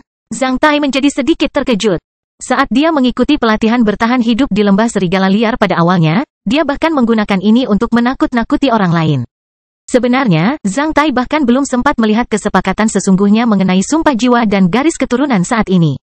Di sisi lain, Zhang Tai juga menghela nafas dalam hati. Sungguh elit dari 6 klan besar negeri Jinyun. Mereka berani menggunakan perjanjian sumpah jiwa dan garis keturunan untuk taruhan ini. Banyak sekali orang yang ingin melakukannya. Mengejar Lan Yunxi. Apakah itu berarti masing-masing dari mereka harus mengkonsumsi setidaknya satu bagian dari perjanjian sumpah jiwa dan garis keturunan? Kakak magang, bisakah kamu memberitahuku dari mana kamu mendapatkan persetujuan tentang sumpah jiwa dan garis keturunan? Zhang Tai bertanya dengan rendah hati. Mayor itu menjawab sambil tersenyum tipis. Tidakkah kamu tahu bahwa selama elit pemuda dari 6 klan besar di Crystal Battle Fortress berada di atas LV9? Mereka dapat meminta persetujuan tentang sumpah jiwa dan garis keturunan dari tetua Lan di Crystal Battle Fortress dan bergabung dengan peringkat eksploitasi militer elit di benteng. Zhang Tai terkejut ketika dia secara naluriah merasa ada sesuatu yang di luar dugaannya. Pada awalnya, dia hanya bertaruh dengan orang-orang yang ingin mengejar Lan Yunxi. Di luar imajinasinya bahkan tetua klan di Crystal Battle Fortress pun terlibat di dalamnya. Sebenarnya, Zhang Tai tidak tahu bahwa pertaruhan antara dia dan orang-orang itu telah tersebar di Crystal Battle Fortress sejak dia pergi dari sana. Sekali menjadi fokus oleh terlalu banyak orang, banyak hal akan berubah sifat dan maknanya. Setelah taruhan itu diketahui oleh terlalu banyak orang dan tetua Lan menyentuh orang-orang dari klan besar di negeri Jinyun. Taruhan tersebut berubah menjadi perebutan peringkat antar elit muda di teater operasi Selne. Semua penguasa klan ingin elit mudanya bersaing dengan elit klan lain. Selain itu, persaingan dalam eksploitasi militer dapat dengan mudah memicu moral dan keberanian mereka. Oleh karena itu, di bawah persetujuan dari penguasa klan dan dorongan seseorang, pertaruhan tersebut telah berubah menjadi pergulatan antara elit muda dari 6 klan di teater operasi Selne. Selain orang-orang yang ditemui Zhang Tai di modul komando, lebih banyak orang yang bergabung. Alhasil, pertandingan ini membawa makna tersendiri. Yang kuat akan selalu lebih kuat. Mereka yang memiliki performa luar biasa dalam pertandingan ini, selama mereka bertahan sampai akhir, pasti akan menjadi pilar setiap klan dan mewakili kekuatan dan kemampuan bertarung terbaik di antara generasi muda setiap klan. Oleh karena itu, pertarungan ini menarik perhatian banyak orang karena secara samar-samar terlihat seperti latihan pemeringkatan 6 klan di negeri Jinyun di masa depan. Dengan latar belakang seperti itu, terlalu mudah bagi 6 klan untuk membuat beberapa perjanjian tentang sumpah jiwa dan garis keturunan untuk membuktikan apakah seseorang berbohong atau tidak. Saat ini, tidak ada lagi yang membicarakan taruhan itu, namun, semua pelayan mengingatnya dengan dalam. Dalam waktu 3 bulan, mereka yang peringkatnya di bawah Zhang Tai akan merasa malu untuk tampil di depan Lan Yunxi lagi. Di Crystal Battle Fortress yang terdiri dari 6 benteng pertempuran, Zhang Tai melihat kerangka baja setinggi lebih dari 10 meter, di atasnya ada 3 kata yang dilas dengan baja peringkat eksploitasi militer. Nama dan eksploitasi militer berada di bawah peringkat eksploitasi militer. Nama-nama ditulis pada pelat besi yang dimasukkan ke dalam alur rangka baja dan dapat dengan mudah dikeluarkan dari sana. Di sebelah kiri alur terdapat peringkat eksploitasi militer dari tinggi ke rendah. Di belakang nama-nama itu ada 4 sosok. Angka pertama adalah level orang tersebut, angka kedua adalah jumlah musuh yang dia bunuh di udara, angka ketiga adalah jumlah musuh yang dia bunuh di darat, angka keempat adalah skor total. Ada papan pengumuman tentang peraturan penilaian di satu sisi. Setan lapis baja besi LV9 menghitung 1 poin, iblis sayap LV9 menghitung 6 poin, dengan 1 level lebih tinggi. Skor akan naik 5 kali lipat, yaitu, iblis lapis baja besi LV10 menghitung 5 poin sedangkan iblis sayap LV10 menghitung 30 poin dan seterusnya. Dari peringkat ini, Zhang Tai bisa melihat betapa rumitnya iblis sayap dan kebencian manusia terhadap iblis sayap. Jelas lebih sulit membunuh iblis bersayap LV9 daripada iblis lapis baja LV10. Peringkat eksploitasi militer penuh dengan keliaran dan bau darah. Tidak diragukan lagi, Lan Yunxi menduduki peringkat pertama. Sekilas, Zhang Tai mengetahui bahwa Lan Yunxi telah membunuh 23 iblis sayap dalam 1 bulan terakhir dan memperoleh 186 poin. Dari skornya, Zhang Tai tahu bahwa dia telah membunuh 2 iblis sayap LV10 dan 21 iblis sayap LV9. Orang yang berada dekat di bawah Lan Yunxi bernama Oh Hongmeng, yang belum pernah didengar Zhang Tai sebelumnya. Orang itu membunuh 18 setan sayap dan memperoleh 132 poin. Yang berada di posisi ketiga bernama Si Zhongyu yang memperoleh total 112 poin. Yang berada di posisi keempat sangat familiar bagi Zhang Tai, Zhang Wumu. Dia tidak membunuh iblis sayap manapun, namun, dia membunuh 87 iblis lapis baja dan memperoleh 107 poin. Dan Tai Yuya dan Wang Hu, yang ditemui Zhang Tai di modul komando 1 bulan lalu juga masuk dalam 100 besar, namun peringkat mereka berdua berada di bawah 30. Kakak magang senior Liu Xi, yang dikenal Zhang Tai juga berada di peringkat 100 teratas. Dia berada di peringkat ke-98 dengan total 11 poin. Kastil Besi Hitam bab 556 menandatangani perjanjian. Menurut aturan pemeringkatan, jika 2 orang memiliki poin yang sama, orang dengan level lebih rendah akan mendapat peringkat sebelumnya, jika mereka memiliki level yang sama. Orang yang memperoleh eksploitasi militer terlebih dahulu akan memiliki peringkat yang lebih tinggi. Meskipun lebih dari 100 orang telah mengikuti pertandingan ini, hanya 100 orang teratas yang memenuhi syarat untuk tampil di peringkat eksploitasi militer sebagai yang paling menarik di kalangan generasi muda negeri Jinyun. Poin-poin pada peringkat eksploitasi militer membuat darah banyak orang mendidih. Hal ini sungguh menginspirasi dan penuh harapan. Namun, Zhang Tai tahu bahwa sangat sedikit negara dan benteng pertempuran yang memenuhi syarat untuk memiliki peringkat eksploitasi militer di seluruh teater operasi Selne. Bahkan jika para elit teratas dari generasi muda dari 6 klan besar negara Jinyun yang kekuatan tempurnya paling baik di subbenua Wei hanya dapat memiliki eksploitasi militer seperti itu. Pasukan dari negara lain dan mereka yang dianggap sebagai elit hampir tidak dapat mencapai kekuatan militer seperti itu. Eksploitasi. Selain itu, mustahil mendapatkan eksploitasi militer seperti itu tanpa biaya apapun. Ketika Zhang Tai menyaksikan peringkat eksploitasi militer, 2 tentara berjalan ke arahnya. Mereka memanjat rangka baja dan keluar dari pelat besi di posisi ke-67. Setelah itu, mereka menaikkan satu tempat untuk semua pelat besi yang ada di bawahnya dengan cara mengayunkan rantai pada rangka baja tersebut. Apa yang terjadi? Zhang Tai bertanya pada kedua tentara itu. Kedua tentara itu menatap ke arah Zhang Tai dengan muram sebelum menjawab, orang ini telah meninggal. Dia dikirim ke sini tadi malam dengan luka parah dan pada akhirnya, dia meninggal. Ketika kedua tentara itu turun dari rangka baja, salah satu dari mereka mengeluarkan pelat besi dengan nama yang benar-benar baru dan memasukkannya ke dalam lowongan di posisi ke-100 di bagian bawah peringkat eksploitasi militer. Mayor yang membawa Zhang Tai juga menghela nafas dalam hati, ayo pergi, aku akan membawamu ke Tetua Lan. Di ruangan di lantai tertinggi benteng pertempuran Lan, Zhang Tai bertemu dengan Tetua Lan. Ruangan itu dipenuhi dengan rasa cendana yang sangat nyaman. Zhang Tai melihat perabotan di ruangan itu dan menemukan bahwa rasa itu berasal dari Tetua Lan. Dia kemudian menjadi sedikit terkejut. Zhang Tai dapat mengenali bahwa rasa itu bukan berasal dari tas wangi atau rempah-rempah yang dibawa oleh Tetua Lan, melainkan dari tubuhnya. Zhang Tai tidak tahu apa arti rasa ini, namun, dia tahu itu spesial. Sebagai tetua dari 6 klan besar, Tetua Lan ini setidaknya adalah seorang ksatria. Namun, Zhang Tai tidak merasa terbebani seperti yang dia rasakan di depan para tetua istana Huaiyuan, sebaliknya, dia merasa santai. Zhang Tai tahu bahwa itu adalah perasaan yang istimewa. Namun, dia tidak bisa mengendalikannya. Dia bahkan tidak bisa waspada di depan orang yang lebih tua, apalagi melawannya. Zhang Tai terkejut di dalam. Apakah ini kekuatan seorang ksatria? Aneh sekali. Itu bisa mempengaruhi mentalitas seseorang secara tidak sadar. Lan tetua, aku Zhang Tai dari istana Huaiyuan. Zhang Tai menunjukkan rasa hormatnya kepada pria menakutkan di Crystal Battle Fortress ini. Kamu adalah Zhang Tai? Tetua Lan, yang memiliki kumis beruban dan wajah mulus seperti bayi, melirik Zhang Tai saat dia bertanya dengan samar. Zhang Tai tidak dapat mengetahui usia sebenarnya. Zhang Tai mengangguk. Sepertinya tetua ini sudah mendengar tentang dia. Aneh sekali. Mengingat Kimu, kamu sudah memasuki tingkat 9 selama beberapa hari, kenapa kamu tidak membuat kemajuan apapun? Penatua Lan sedikit mengernyit. Karena tidak mengira bahwa situasinya saat ini langsung diketahui oleh tetua itu, Zhang Tai sedikit menelan ludahnya sambil terlihat sedikit malu. Ketika aku naik ke LV9. Aku sedang berkultivasi di luar negeri Jinyun. Oleh karena itu, aku tidak punya saatnya belajar cara berkultivasi setelah LV9. Setelah kembali ke prefektur Huaiyuan, saya keluar dari istana naga tersembunyi karena suatu alasan. Oleh karena itu, saya belum belajar cara berkultivasi setelah LV9. Itu sebabnya saya hanya bisa bergabung dalam pertempuran di sini status sukarelawan. Aduh, tetua Lan melirik ke arah Zhang Tai, namun dia tidak bertanya pada Zhang Tai mengapa dia keluar dari istana naga tersembunyi. Sebaliknya, dia bertanya setelah beberapa detik. Apakah kamu juga ingin masuk dalam peringkat eksploitasi militer? Itu disebabkan olehku.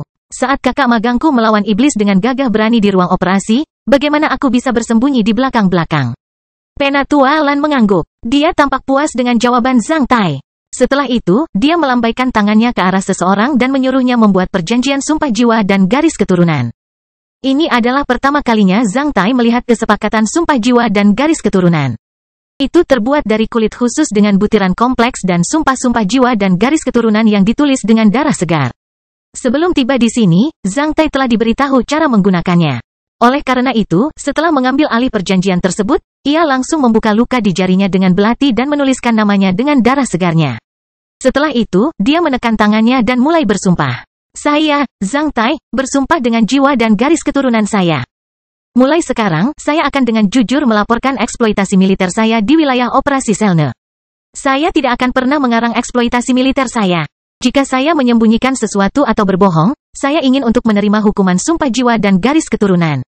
Setelah membaca sumpah, Zhang Tai merasakan energi spiritual eksotis masuk ke dalam tubuhnya dari perjanjian di tangannya, sedikit mengejutkan pusaran energi spiritual di benaknya. Sebelum bencana, manusia telah menguasai alat pendeteksi kebohongan yang sangat canggih.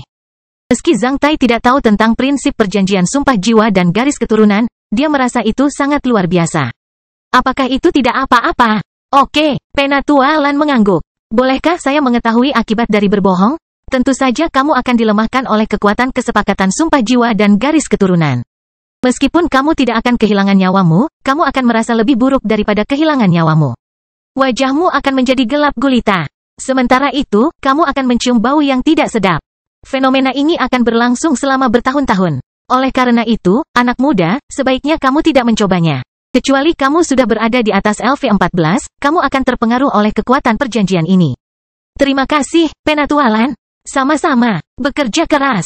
Teater operasi Selne adalah sebuah tungku. Para pemuda yang bisa menunjukkan nilainya di tungku ini akan memiliki masa depan yang cerah. Masing-masing dari 6 klan besar di negara Jinyun telah mempersembahkan beberapa barang bagus. Para pemuda itu orang-orang yang berada di peringkat 18 teratas dalam peringkat eksploitasi militer mungkin mendapatkan satu atau beberapa dari mereka. Cobalah yang terbaik untuk itu. Tetua Lan melambaikan tangannya, membiarkan Zhang Tai pergi. Setelah berjalan keluar dari kamar Tetua Lan, Zhang Tai masih sedikit bersemangat. Dia tidak pernah membayangkan bahwa mereka yang memiliki kinerja bagus bisa diberi hadiah beberapa item dari 6 klan besar. Tak perlu dikatakan lagi, barang yang dihadiahkan oleh 6 klan besar pastinya adalah barang bagus. Apapun yang terjadi, aku harus masuk setidaknya ke posisi 18 besar. Setidaknya aku akan mendapatkan satu hadiah. Zhang Tai menjadi bersemangat. Ada meja registrasi tentang eksploitasi militer di bawah benteng pertempuran Lan. Para pemuda yang telah menandatangani perjanjian sumpah jiwa dan garis keturunan dapat melaporkan eksploitasi militer mereka di sini kapan saja. Setelah itu, personel di pusat registrasi eksploitasi militer akan menyesuaikan rankingnya sesuai dengan performa para pejuang muda tersebut. Ketika Zhang Tai keluar dari benteng pertempuran Lan, dia melihat beberapa orang mendaftar di sana. Wang Seng, 2 iblis lapis baja besi LV9, 2 poin. Lan Yongwang, 1 iblis lapis baja LV9, 1 poin. Dan Tai Qingqing, 1 iblis bersayap LV9, 1 iblis lapis baja besi LV10, 4 iblis lapis baja LV9, 15 poin. Setelah mendengar bahwa seorang wanita membunuh iblis sayap, Zhang Tai berbalik dan memperhatikan orang-orang itu, salah satu dari mereka merasa sedang ditatap. Ketika dia berbalik dan melihat Zhang Tai pada saat yang bersamaan, wanita itu berusia lebih dari 20 tahun. Dia tinggi dengan kaki panjang, pantat terangkat, dan rambut berdarah. Dia mungkin menggunakan obat penyamaran pada rambutnya. Merasa sedikit memberontak, dia mengenakan baju besi hitam cemerlang dan membawa senjata berbentuk 2 roda. Dia memiliki bibir yang montok dan halus. Bahkan ada tanda kecantikan satu di bawah bibir bawahnya. Wanita yang cantik dan namun, sudut matanya tampak sedikit menakutkan karena terlihat seperti mawar berduri. Wanita itu mulai melirik seragam anggota milisi Zhang Tai dari ujung kepala hingga ujung kaki. Setelah itu, dia berbalik. Zhang Tai, seorang pria melirik Zhang Tai saat dia langsung mengerutkan kening. Kakak senior Oh, kebetulan sekali. Aku bertemu denganmu lagi. Zhang Tai menyapa sambil tersenyum. Haha, kebetulan sekali. Oh Hongyu mengerutkan kening dan kemudian merasa lega saat dia berjalan menuju Zhang Tai, adik laki-laki magang Zhang Tai, karena kamu meninggalkan Crystal Battle Fortress hari itu. Aku pikir kamu tidak akan berani kembali setelah kamu kembali ke prefektur Huaiyuan. Melihat Oh Hongyu menyapa Zhang Tai, orang lain juga berjalan menuju ke sini. Tentu saja, Zhang Tai dapat mengetahui bahwa Oh Hongyu sedang menyindirnya.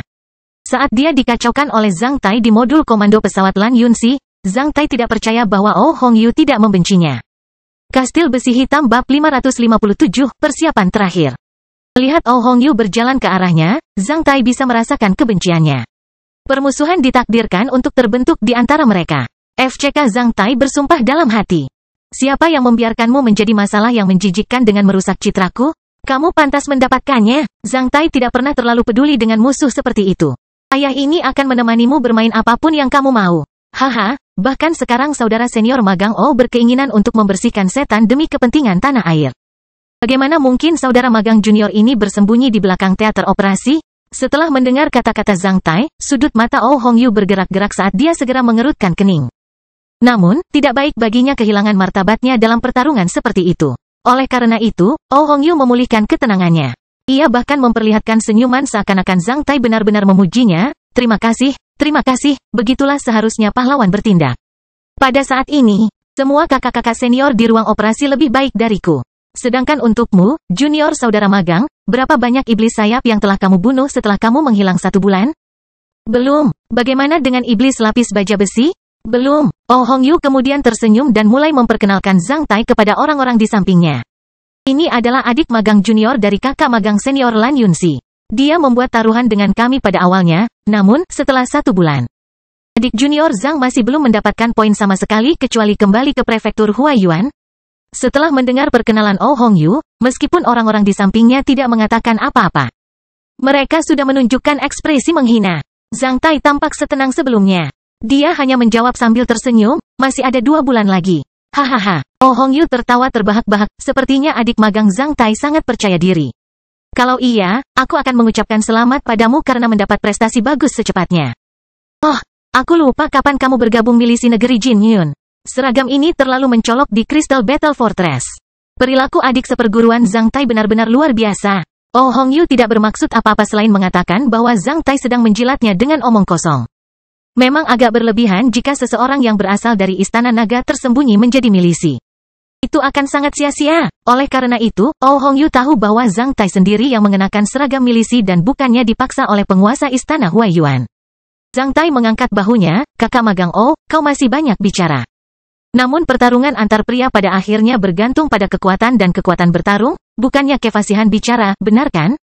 Tidak ada gunanya kita berdebat mengenai hal itu. Mari kita cocokkan saja pada peringkat eksploitasi militer. Saya berharap untuk melihat nama Anda di 18 besar, kakak magang Oh. Oh Hongyu langsung tersedak. Zhang Tai kemudian langsung pergi. Wanita bernama Dan Tai Qingqing menatap punggung Zhang Tai dengan mata berkilauan. Berapa level orang ini? Satu orang di samping Oh Hongyu bertanya setelah Zhang Tai pergi. Zhang Tai, LV9. Yang menjawab bukanlah Oh Hongyu, melainkan dari pusat pendaftaran eksploitasi militer di satu sisi. Mereka berbalik dan menemukan seorang letnan 2 sedang mengeluarkan sebuah pelat besi dan membacanya sambil menuliskan nama dan level Zhang Tai di atas pelat besi tersebut dengan rapi. Tampaknya Zhang Tai baru saja menyelesaikan pendaftaran resminya. FCK, kupikir setidaknya dia adalah seorang ahli pertarungan. Dia terlalu lancang. Kalau orang LV9 benar-benar ingin bergabung dengan regu pembunuh iblis, paling lama dia bisa bertahan selama 2 bulan di medan perang. Orang lain mengejek karena dia tidak percaya bahwa seorang lelaki LV9 bisa memainkan trik apapun di Crystal Battle Fortress dengan begitu banyak pembangkit tenaga listrik. Di tempat lain, seorang petarung tingkat 9 dianggap sombong. Namun, di Crystal Battle Fortress itu, adik laki-laki magang Lan Yunxi terlihat segar dan lembut. Ucapan Dan Tai Qingqing yang mengejutkan semua pria sekaligus, segar dan lembut. Apa yang diinginkan wanita ini? Qingqing, kamu salah. Oh Hong Yu memaksakan sebuah senyuman, orang ini sudah memiliki lebih dari 50 kekasih pada usia 16 tahun, 4 tahun yang lalu. Dia adalah urusan cinta nomor 1 di Istana Naga Tersembunyi. Ah, 16 tahun 4 tahun yang lalu? Dia berumur 20 tahun sekarang? Dan Tai Qingqing mengedipkan matanya. Bagus. Ah, tidak hanya segar dan lembut, dia juga pandai merawat kulit. Dia masih terlihat seperti berusia 16 tahun. Dan Tai, nama keluarga, Qingqing, nama depan, berseru kegirangan. Setelah mendengar kata-katanya, semua pria menangis keras di dalam hati, kakak perempuan, kami juga belum tua. Kami hanya sedikit lebih tua dari 20 tahun. Setelah menyelesaikan serangkaian prosedur pendaftaran idiot di Crystal Battle Fortress, Zhang Tai menerima peta penerbangan di Teater Operasi Selne. Setelah itu, dia meninggalkan Crystal Battle Fortress. Berdasarkan status Zhang Tai saat ini sebagai sukarelawan non-pemerintah, dia bahkan tidak bisa mendapatkan kamar di Crystal Battle Fortress. Dia harus tidur di pesawat idiots. Ketika dia kembali ke pangkalan pesawat, hari sudah hampir senja. Zhang Tai melihat seorang letnan satu yang bertanggung jawab atas layanan darat sedang berbicara dengan rekan pertama para idiot di pintu palka pesawat tersebut. Para awak kapal sedang mengangkut berbagai perbekalan ke dalam pesawat dengan menggambar trailer hidrolik.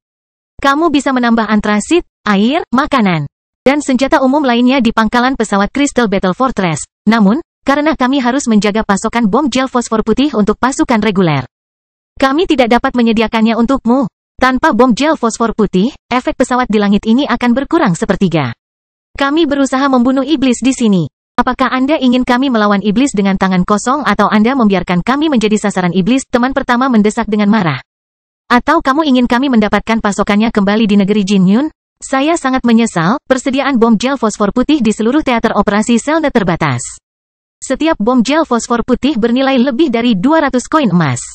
Untuk memastikan keefektifan bahan militer yang begitu berharga, kita tidak bisa mampu memberi Anda bahan-bahan militer seperti itu. Setelah mendengar jawaban ini, teman pertama berteriak seperti dihina, anggota kru kami semua berpengalaman. Dalam perjalanan ke sini, kami telah membunuh puluhan ribu boneka iblis di kerajaan anggrek emas suci dengan 24 bom gel fosfor putih. Bukankah ini contoh yang baik untuk penggunaan bom gel fosfor putih yang sangat efisien? Setelah mendengar ini, Letnan Satu tidak berkata apa-apa. Penampilannya hanya diberi label dengan satu kata, pembohong. Membunuh puluhan ribu boneka iblis dengan 24 bom gel, eksploitasi militer seperti itu membuahkan hasil bahkan di teater operasi Selne. Hanya sedikit kapal udara yang bisa mencapai hal itu. Bagaimana dia bisa percaya bahwa sebuah kapal udara yang dimanipulasi oleh para sukarelawan dapat memperoleh eksploitasi militer yang luar biasa dengan begitu mudah? Wajah pasangan pertama memerah. Dia ingin mengatakan sesuatu. Namun, Zhang Tai berjalan ke sana dan sedikit menepuk bahunya. Kapten, yah, tidak apa-apa. Aku pernah mendengarnya. Zhang Tai menghibur teman pertama sambil menepuk bahu teman pertama. Setelah itu, dia mengatakan kepada Letnan Satu itu, saya sangat senang atas semua yang telah Anda berikan untuk para idiot. Kerja keras, saudara-saudara di darat. Para idiot tidak akan membiarkan Anda bekerja dengan sia-sia. Letnan Satu memberi hormat-hormat kepada Zhang Tai. Setelah itu, dia mengangguk ke arah Zhang Tai dan pergi. Itu terlalu berlebihan. Teman pertama masih menggerutu. Tidak apa-apa, periksa persediaan pesawatnya. Kamu telah bekerja sangat keras akhir-akhir ini. Selamat istirahat malam ini. Kami akan menunjukkan kepada mereka nilai kami besok. Teman pertama mengangguk. Berapa banyak bom gel fosfor putih yang tersisa di pesawat kita? Saya ingat kita memiliki lebih dari 300 bom gel fosfor putih sebelum kita berangkat. Yang jauh lebih banyak daripada yang ada di pesawat tingkat kemarahan lainnya. Bagaimana kita menggunakannya? Sangat cepat. Teman pertama menggaruk kepalanya dengan malu-malu. Setelah teman pertama pergi jauh, dia berkata kepada Zhang Tai sambil tersenyum licik, kami tidak menggunakannya. Tapi ada pepatah Tiongkok kuno yang mengatakan bahwa bayi yang menangis selalu bisa mendapat ASI. Saya hanya berpikir apakah bisakah kita mendapatkan pasokan di sini setelah menggunakan bom gel fosfor putih. Zhang Tai menjawab dengan senyuman aneh. Lan Yunxi meninggalkan Crystal Battle Fortress dengan pasukan pesawatnya beberapa hari yang lalu. Kali ini, pasukan pesawat dari negeri Jinyun di bawah kepemimpinannya akan berkoordinasi dengan Korps Sayap Kiri di wilayah operasi Selne untuk menyelesaikan aksi militer darat skala besar. Diperkirakan dia tidak akan kembali dalam 10-15 hari. Setelah menyadari situasi ini, Zhang Tai tidak berencana untuk menunggu di Crystal Battle Fortress. Sebaliknya, dia bersiap untuk mencoba dengan para idiot di medan perang besok. Pasukan kapal udara besar memiliki mode operasi khusus, sedangkan satu kapal udara memiliki mode operasinya sendiri. Yang pertama memilih untuk menyerang musuh bersama-sama sementara yang kedua memilih untuk berperang seperti gerilyawan. Selama mereka dapat melenyapkan iblis dan terus-menerus mengurangi jumlah korps iblis reguler, mereka dapat memilih mode operasi mereka secara gratis. Kembali ke pesawat, Zhang Tai memasuki situasi kemunculan kembali masalah di mana dia menantang ruang belakang iblis bayangan sebanyak 3 kali, menabrakkan pasukan iblis lapis baja di rel kereta sebanyak 2 kali, dan memainkan gerakan penerbangan yang sulit selama 2 jam dengan pesawat layang. Akhirnya, dia keluar dari situasi munculnya kembali masalah. Oh Hongyu tidak pernah bisa mempercayai penyiksaan apa yang dialami Zhang Tai antara waktu makan malam dan waktu tidur. Melalui kultivasi yang terus-menerus, kekuatan dan keterampilan bertarung Zhang Tai berangsur-angsur meningkat. Setelah keluar dari situasi munculnya kembali masalah, Zhang Tai memvisualisasikan aritmatika mental selama 1 jam untuk menambah energi spiritualnya. Setelah itu, ia melafalkan Sutra Hutan Belantara Agung lebih dari 20.000 kali, sehingga total waktu Sutra Hutan Belantara Agung menjadi 670.000 kali. Setelah melakukan ini, dia pergi tidur. Keesokan paginya jam 10 pagi, para idiot berangkat dari pangkalan pesawat Crystal Battle Fortress dan menuju wilayah utara Selne yang berada di bawah kendali iblis. Kastil Besi Hitam bab 558, terbang seperti elang. Para idiot meninggalkan pangkalan pesawat Crystal Battle Fortress di bawah sinar matahari yang cerah dan hangat dan terus naik. Hanya setelah 10 menit, ketika pangkalan pesawat menjadi sekecil semut, para idiot telah mencapai ketinggian 7.000 meter di udara. Selain itu, jaraknya lebih dari 50 km dari pangkalan pesawat Crystal Battle Fortress. Itu berarti mereka telah memasuki zona perang di wilayah operasi Selne dan mungkin akan bertemu dengan iblis sayap kapan saja.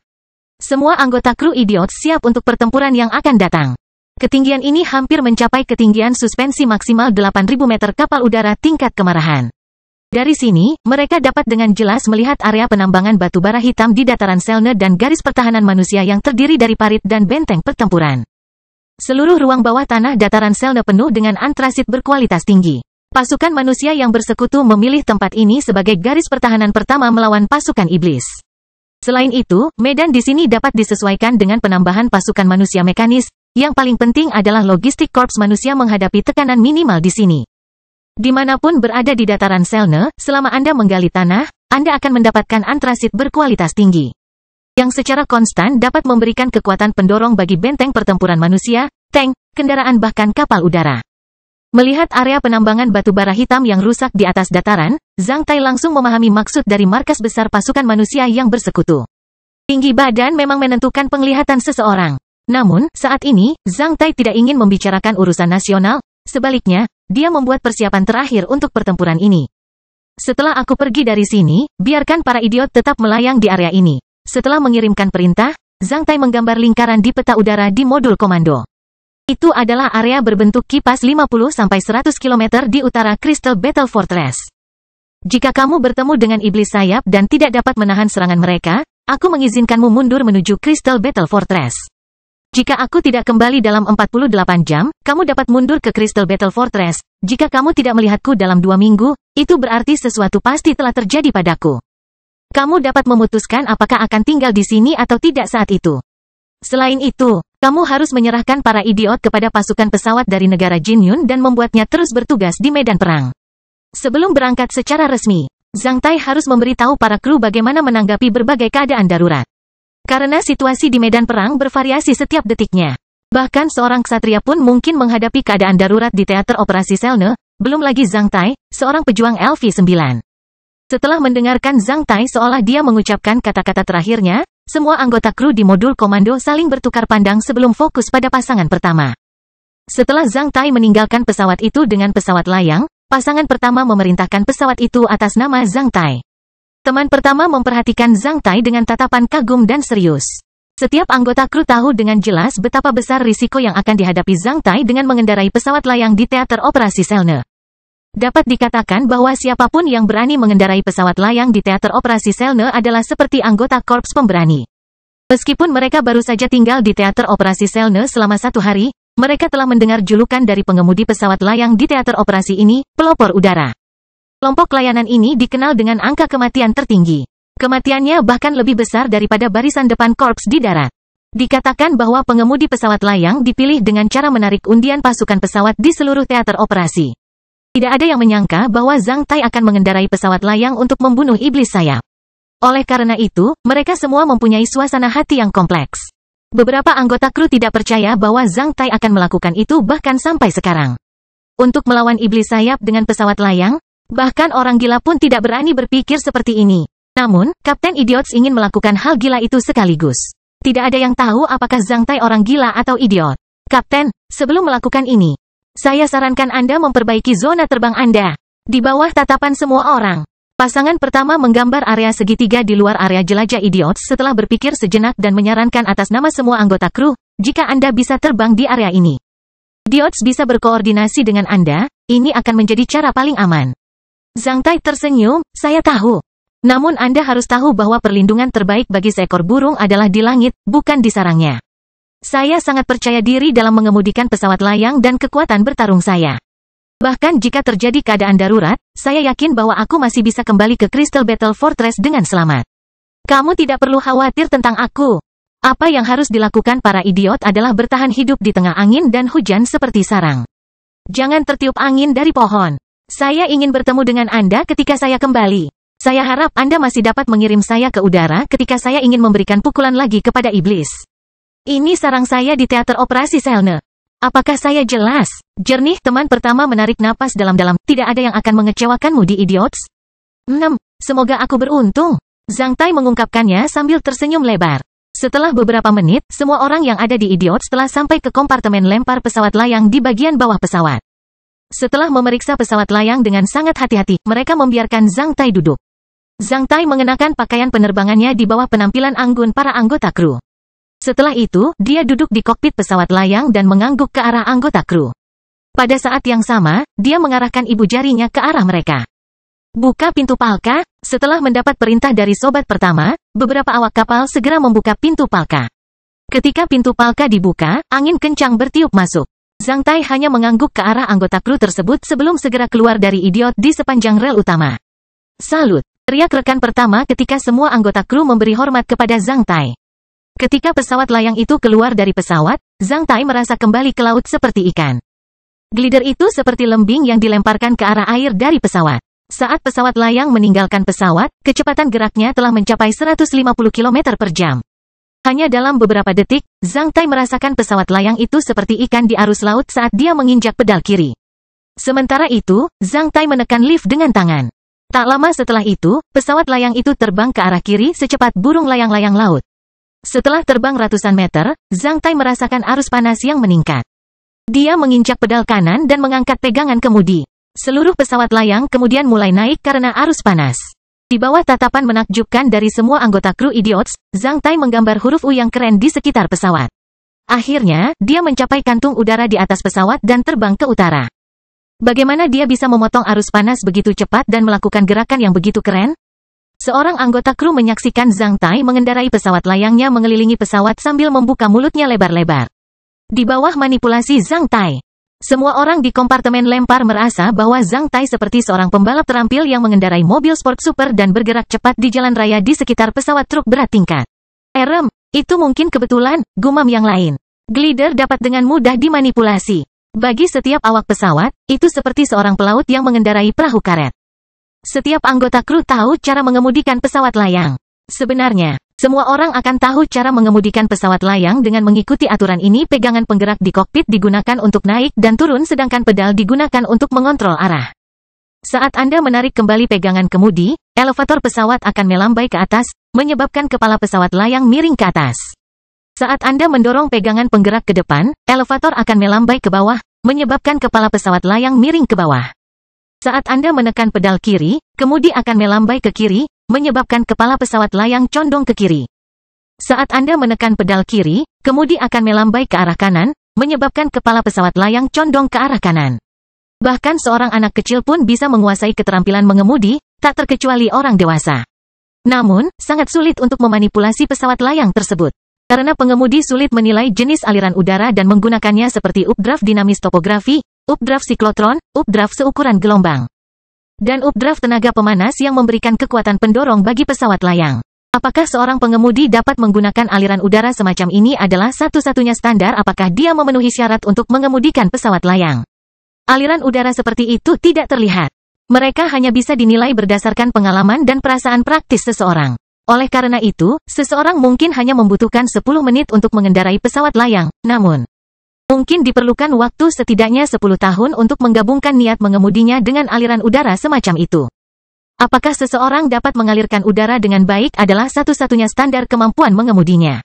Di depan standar ini, perbedaan antara pemula dan pembangkit tenaga listrik adalah seperti antara prajurit LV0 dan petarung kuat LV10.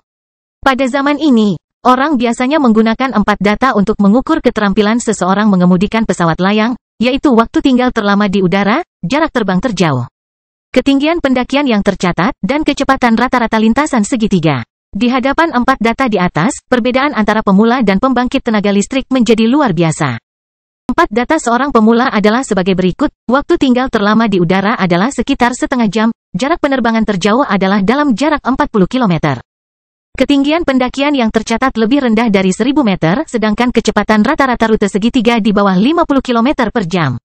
Dalam kondisi berkendara yang sama, jika pesawat layang seperti burung pipit di tangan seorang pemula, ia akan menjadi elang arogan di tangan pembangkit tenaga listrik terkemuka. 4 data pembangkit tenaga listrik teratas adalah sebagai berikut, waktu tinggal terlama di udara adalah lebih dari 70 jam, jarak penerbangan terjauh lebih dari 2000 km. Ketinggian pendakian yang tercatat lebih dari 15.000 meter, sedangkan kecepatan rata-rata rute segitiga di atas 220 km per jam. Pesawat layang kapten telah mencapai kecepatan lebih dari 300 km per jam. Sebuah suara terdengar dari pos pengamatan di atas pesawat melalui pipa transmisi suara ketika semua orang di kompartemen pelempar masih mencicipi gulungan berbentuk U yang keren itu. Setelah mendengar ini, semua anggota kru di kompartemen lempar kembali tercengang. Terlalu cepat. Bagaimana bisa mencapai kecepatan setinggi itu dalam waktu sesingkat itu, gumam teman pertama. Tidak ada yang bisa menjawab. Zhang Tai tidak tahu kesan apa yang ditinggalkannya pada para anggota kru dalam waktu sesingkat itu.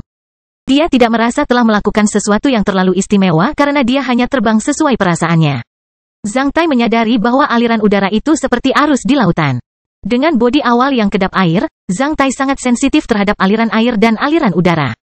Zhang Tai tidak tahu alasannya. Mungkin karena aliran air dan aliran udara sama-sama cair atau mungkin karena kelembapan aliran udara. Tidak diragukan lagi, Zhang Tai merasakan hal yang sama baik di aliran air maupun aliran udara. Perasaan ini bukan datang dari indera peraba pada kulit atau tubuhnya, melainkan dari perluasan alami energi spiritualnya keluar tubuhnya. Ada saat ketika Zhang Tai hampir berpikir bahwa dia tidak sedang mengendarai pesawat layang di udara tetapi di lautan yang sudah dikenalnya. Meskipun dia tidak bisa mengendalikan pesawat layang itu secepat mengendalikan tubuhnya, Zhang Tai memang merasa ingin mengikuti kata hatinya dengan mengemudikan pesawat layang tersebut. Ada banyak kesamaan antara terbang di arus udara dan terbang di arus laut. Zhang Tai bisa memikirkan banyak pengalaman dan hukum. Di lautan, Zhang Tai mencapai kecepatan maksimalnya bukan dengan bergerak mengikuti arus laut, tetapi dengan bergerak cepat di pusaran dan tempat bergelombang. Sehingga ia bisa mendapatkan lebih banyak kekuatan. Dia juga dapat terus-menerus mengubah arahnya di antara arus laut yang berbeda dalam rute berbentuk ular dan dengan cepat memotong arus laut lain dari satu arus. Dengan cara ini, dia bisa mencapai kecepatan super cepat. Zhang Tai menemukan bahwa hal itu serupa di langit. Bahkan bentuk arus laut pun mirip dengan arus panas di langit. Arus laut berputar, demikian pula, arus panas di langit seperti gelembung. Keduanya ada dan terbang dalam keadaan melingkar. Zhang Tai tidak tahu bagaimana orang lain membedakan pembangkit tenaga listrik dan pemula. Namun, dia merasa selama dia mau, dia bisa bertahan lama dan terbang sangat jauh di angkasa seperti berada di lautan. Setelah meninggalkan idiot sebentar, Zhang Tai menurunkan tinggi dan kecepatannya. Dia menjaga pesawat layang itu pada ketinggian sekitar 3000 meter dan kecepatannya sama dengan idiots. Setelah itu, dia terbang menuju utara. Dia bisa melihat desa-desa yang hancur di dataran Selne, terkadang, dia bisa melihat puing-puing kapal udara berskala besar. Hanya setengah jam kemudian, Zhang Tai melihat beberapa titik hitam di kejauhan. Bintik-bintik hitam itu juga memperhatikan Zhang Tai dan langsung melaju ke arah Zhang Tai. Kastil besi hitam bab 559, penghancur setan sayap. Melihat titik-titik hitam itu mendekat ke arahnya dengan cara yang benar-benar berbeda dibandingkan dengan pesawat layang, Zhang Tai tahu bahwa mereka adalah iblis sayap. Jika itu adalah pengemudi pesawat layang lainnya, saat melihat iblis sayap itu, dia akan langsung berbalik dan melarikan diri. Namun, Zhang Tai berbeda. Dia tidak melarikan diri, sebaliknya, dia melaju menuju titik hitam itu. Dalam beberapa menit, Zhang Tai telah melihat dengan jelas setan-setan sayap itu. Mereka adalah 3 kelelawar humanoid, yang mirip dengan vampir legendaris. Namun, berbeda dari vampir yang penampilannya telah dipercantik. Selain memiliki sepasang sayap besar, iblis sayap tampak kurus di sekujur tubuhnya. Mereka memiliki anggota tubuh yang panjang dan kepala kelelawar. Dengan wajah hijau dan taring yang suram, mereka terlihat cukup menakutkan. Karena ini adalah pertama kalinya Zhang Tai melawan makhluk hidup semacam ini, dia tidak yakin bisa membunuh mereka. Untuk memastikan bahwa dia bisa memberikan pukulan telak kepada mereka, Zhang Tai melakukan sebuah trik. Setelah terbang beberapa saat, Zhang Tai merasakan arus panas yang meningkat. Oleh karena itu, dia memotong arus panas yang naik dan terus naik dengan cepat dengan kekuatan arus panas. Iblis bersayap 3 mengira Zhang Tai akan melarikan diri, oleh karena itu, mereka mengikuti Zhang Tai. Setan sayap bisa terbang sangat cepat. Iblis bersayap LV-9 dapat mencapai ketinggian 7.000 hingga 8.000 meter di langit sementara kecepatannya dapat mencapai lebih dari 200 km per jam. Rata-rata kapal udara dan pesawat layang hampir tidak bisa lepas dari setan sayap. Setelah naik sekitar 1.000 meter, ketiga iblis bersayap itu berpisah. Tampaknya mereka ingin mengepung Zhang Tai. Jarak antara mereka dan Zhang Tai juga secara bertahap menyempit. Zhang Tai mencibir. Dengan satu tangan di pegangan penggerak, dia mengeluarkan baut telapak tangan dari kokpit pesawat layang dengan tangan lainnya. Sebelum bencana, setelah manusia menemukan pesawat terbang, pertempuran udara pertama antar manusia adalah duel antar pilot dengan menggunakan pistol. Kali ini, Zhang Tai merasa kembali ke pertempuran udara pertama sebelum bencana. Namun, dia tidak menggunakan pistol melainkan baut palem. Lawannya bukanlah manusia, melainkan iblis sayap. Gua. Dengan lengkingan yang menggelegar, dua iblis bersayap menyerangnya dari dua sisi di depan pesawat layangnya. Dalam sepersekian detik, jarak mereka menyempit dari ratusan meter menjadi hanya 100 meter. Dalam 0,1 detik, Zhang Tai melepaskan dua baut telapak tangan, membelah kepala kedua iblis sayap itu menjadi beberapa bagian sekaligus. Ketika dua kabut darah menyembur ke langit, dentuman sonik yang disebabkan oleh dua baut palem terdengar. Tak lama setelah itu, kedua iblis bersayap itu jatuh dari ketinggian lebih dari 4.000 meter di langit. Zhang Tai dengan cepat menembus dua kabut darah. Saat mencondongkan pesawat layangnya ke satu sisi, Zhang Tai melihat iblis sayap terakhir yang menyusulnya dari sisi belakang. Dengan serangan telapak tangan lainnya, Zhang Tai menghantamkan kepala iblis sayap itu dari jarak lebih dari 200 meter. Setelah sayap besarnya mengepak dua kali dengan lemah, ia jatuh dari langit seperti tas pecah. Zhang Tai menghela nafas panjang. Setan sayap tidak terlalu sulit untuk dihadapi. Pada awalnya, dia masih khawatir jika iblis sayap memiliki tubuh yang kuat dan kekuatan pertahanan menyimpang seperti iblis lapis baja besi, ditambah kecepatan bergerak mereka yang cepat. Dia tidak akan bisa memberikan mereka pukulan fatal dengan serangan telapak tangannya di lingkungan aliran udara yang tajam dan angin kencang. Oleh karena itu, dia memilih untuk naik. Pada ketinggian seperti itu, bahkan jika iblis sayap terluka dan jatuh, mereka juga akan kehilangan nyawanya. Setelah menyadari kekuatan bertarung iblis sayap yang sebenarnya, Zhang Tai menjadi yakin. Setan sayap LV-9 ini tidak pandai bertahan. Dalam jarak 200 meter, iblis-iblis sayap LV-9 ini tak dapat ditahan oleh serangan telapak tangannya. Karena itu, Zhang Tai menjadi senang. Saat ini, pesawat layang tersebut masih berada dalam arus panas yang naik. Zhang Tai terus naik dalam arus panas. Zhang Tai merasa sangat mudah mengendarai pesawat layang. Sebenarnya, itu hanyalah permainan keluar masuk aliran udara yang menaik. Aliran udara yang naik seperti lift. Duduk di dalam lift, pesawat layang itu akan mencapai ketinggian baru. Selain itu, semakin tinggi suhunya, semakin dingin suhunya, dan semakin cepat arus panas naik. Oleh karena itu, semakin tinggi pesawat layang itu, semakin cepat ia naik dalam arus panas. Setelah mencapai ketinggian tertentu, pesawat layang dapat keluar dari elevator dengan arus panas yang naik dari atas gelembung. Saat turun, dia bisa mendapatkan momentum. Zhang Tai merasa bahwa setiap 1 kilometer yang dia turunkan, pesawat layang itu bisa terbang 50-100 meter ke depan. Ketika dia turun ke ketinggian tertentu dan menemui arus panas yang naik, dia bisa naik lift sekali lagi. Setelah mendapatkan momentum lain, dia bisa terbang bebas untuk sementara waktu di langit. Tentu saja, penerbangan sebenarnya memerlukan manipulasi yang sangat gesit terhadap arus panas yang naik dan berbagai aliran udara. Saat Anda turun, Anda harus menemukan arus panas yang naik dan keluar dari arus panas tersebut setelah mencapai ketinggian. Semuanya ditentukan oleh niat terbang Anda dan keterampilan mengemudi Anda. Secara teoritis, pesawat layang bisa terus terbang 100 tahun dengan cara ini. Tentu saja, meskipun pesawat layang bisa terbang begitu lama di udara, tidak ada yang bisa menahannya. Sejujurnya, itu hanyalah permainan ketinggian dan kecepatan masuk dan keluar arus panas. Zhang Tai menyukai perasaan kebebasan yang dibawa oleh kecepatan dan ketinggian. Saat terbang di angkasa, ia merasa lebih sejuk dibandingkan berlari di darat dan berenang di lautan. Mengemudikan pesawat layang, Zhang Tai merasa seperti menjadi elang yang bahagia dan bebas. Terkadang, dia berubah menjadi sebatang bulu. Menempatkan segala sesuatu di bawah kakinya, dia menembus awan dan melayang tertiup angin tanpa beban apapun. Memperlakukan cakrawala sebagai arahnya, dan daratan sebagai tempat lahirnya, Zhang Tai sangat terpesona oleh perasaan itu. Data pada altimeter kokpit pesawat layang disegarkan dengan cepat. Setelah mencapai ketinggian lebih dari 6.000 meter yang merupakan puncak arus panas yang naik, maka Zhang Tai terbang keluar dari arus panas tersebut. Saat ini, angin utara mulai bertiup di langit. Zhang Tai memutar pesawat layangnya dengan lincah hingga vertikal ke arah angin utara. Dia tidak terus terbang menuju wilayah iblis di utara, sebaliknya, dia terbang ke arah timur. Tempat di mana dia bertemu iblis sayap berjarak lebih dari 200 km dari Crystal Battle Fortress. Itu sudah berada di tengah-tengah teater operasi Selene. Sekarang dia bisa bertemu iblis sayap di sini, dia mungkin akan bertemu lebih banyak iblis sayap di timur dan barat rute ini. Oleh karena itu, Zhang Tai tidak terus terbang ke utara, sebaliknya, dia bersiap untuk berpatroli di sepanjang rute ini dan membunuh beberapa iblis sayap lagi. Seorang pria LV-9 yang berani memasuki area yang berada di bawah kendali Korps Iblis pada hari pertama terlalu ceroboh. Demi nyawanya, Zhang Tai merasa perlu untuk mencoba kekuatan bertarung musuhnya. Hanya setelah 10 menit, Zhang Tai telah melihat dua setan bersayap lainnya. Mereka terbang 2000 meter di bawahnya. Mereka sedang memantau hutan di bawah mereka karena mereka tidak dapat membayangkan Zhang Tai berada di atas mereka. Saat melihat iblis bersayap dua, Zhang Tai langsung mendorong pegangan kemudi ke depan, menyebabkan pesawat layang itu menundukkan kepalanya dan menukik ke arah iblis bersayap dua seperti seekor elang yang menyerang mangsanya. Di tengah perjalanan, Zhang Tai merasakan aliran udara menurun, yang selalu dihindari oleh pengemudi lain, namun, Zhang Tai sama sekali tidak mempedulikannya. Dia langsung memotong aliran udara yang turun dan melaju menuju dua iblis bersayap. Rasanya seperti naik lift untuk Zhang Tai. Sampai Zhang Tai menembus awan tipis dan mempersempit jarak antara dia dan dua iblis sayap menjadi 500 meter, dia ditemukan oleh iblis dua sayap.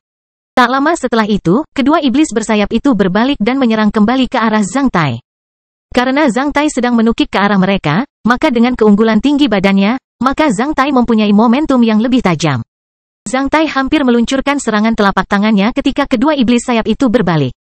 Sekitar 500 meter jauhnya, ketika dua ledakan sonik terdengar, kepala kedua iblis bersayap itu menyembur ke dalam kabut darah pada saat yang sama saat mereka jatuh. Pesawat layang Zhang Tai keluar dari aliran udara yang turun. Setelah terbang di atas hutan, dia melayang di sana selama beberapa detik sebelum memasuki aliran udara menaik yang disebabkan oleh medan. Sebuah tim pemburu manusia bersembunyi di pucuk-pucuk pohon teratas itu. Ketika mereka melihat dua setan bersayap itu ditembak jatuh oleh pesawat layang manusia, mereka tidak dapat mempercayai mata mereka. Setelah beberapa saat, mayat iblis sayap itu jatuh ke dalam hutan. Tim pemburu segera bergegas menuju ke sana. Melihat kepala mereka yang berlumuran darah, seorang pria tangguh dengan kumis tebal dan wajah kamuflase menarik napas dingin.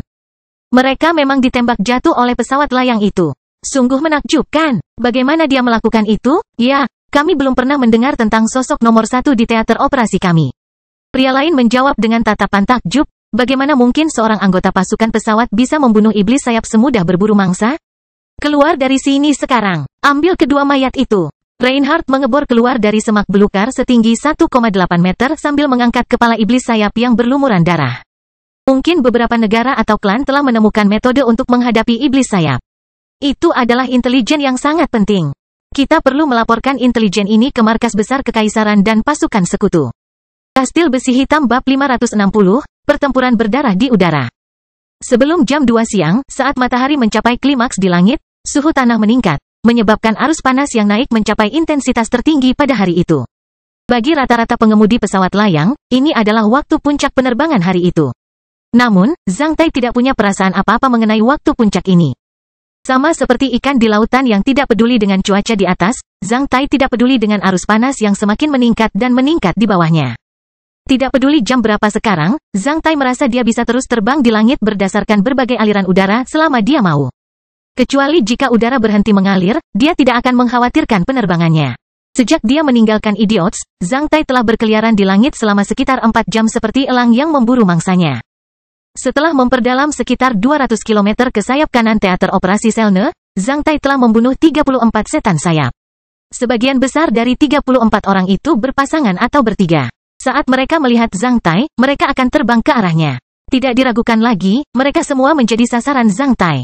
Kepala mereka dihantam oleh serangan telapak tangan Zhang Tai dalam jarak 200-400 meter satu demi satu. Tak lama setelah itu, mereka terjatuh. Setan bersayap terbanyak yang pernah ditemui Zhang Tai adalah 11. 1 jam yang lalu, Zhang Tai melihat asap tebal membubung dari tanah. Ketika dia tiba di sana, dia menemukan lebih dari 10 kapal udara diserang oleh sekelompok setan sayap. Pada saat yang sama, puluhan ribu pasukan manusia melawan boneka iblis dengan koordinasi kendaraan lapis baja. Kedua pihak saling bergulat. Kapal-kapal udara itu ada di sini untuk melancarkan serangan udara terhadap boneka-boneka iblis di darat. Sayangnya, rencana mereka diganggu oleh iblis sayap. 1 pesawat manusia telah dihancurkan sepenuhnya oleh iblis sayap. Kapal udara lainnya berjuang untuk mundur ke arah selatan. Pesawat layang di kapal udara itu sepertinya telah dihancurkan oleh setan sayap. Detik berikutnya, Zhang Tai muncul. Setelah mengitari pasukan pesawat manusia selama kurang dari 2 menit, dia telah membunuh 10 dari 11 iblis sayap. Iblis sayap terakhir bergulat dengan Zhang Tai di udara. Itu adalah iblis sayap LV-10. Senjata iblis sayap LV-9 berbentuk 2 paku yang panjang dan ramping, sedangkan iblis sayap LV-10 memegang senjata berbentuk garpu. Iblis bersayap LV-10 tidak hanya lebih besar, tapi juga jauh lebih lincah dan cepat dibandingkan iblis sayap LV-9. Itu adalah musuh kuat pertama Zhang Tai di udara. Dalam jarak 100 meter, Zhang Tai terus-menerus meluncurkan 3 serangan telapak tangan ke arah iblis sayap LV-10 itu, namun, semuanya diblokir. Iblis bersayap LV-10 itu menjadi marah ketika ia bersuara serak dan melaju ke arah Zhang Tai sambil melambaikan senjatanya. Zhang Tai hanya bisa bergulat dengannya di pesawat layang. Di mata Zhang Tai, Palm Bolt hanyalah lembing yang diperkecil. Meskipun portabel dan mudah diluncurkan, kekuatan destruktifnya melemah karena ukurannya yang kecil dan ringan. Hal ini tercermin pada iblis sayap LV-10. Berdasarkan kekuatan bertarung iblis sayap LV-10, meskipun mereka tidak bisa bergerak lebih cepat dari serangan telapak tangan, mereka mampu memblokir serangan-serangan telapak tangan Zhang Tai dengan senjata mereka. Setelah bergulat satu sama lain selama setengah jam, kedua orang itu naik dari ketinggian 1000 meter menjadi sekitar 7000 meter dan meninggalkan medan perang sejauh 100 mil. Pada ketinggian seperti itu, Zhang Tai mengubah taktiknya. Dia tidak mengarahkan serangan telapak tangannya ke arah kepala dan anggota badan iblis sayap LV-10 itu. Sebaliknya, ia menargetkan sayap ganda yang panjangnya 4-5 meter.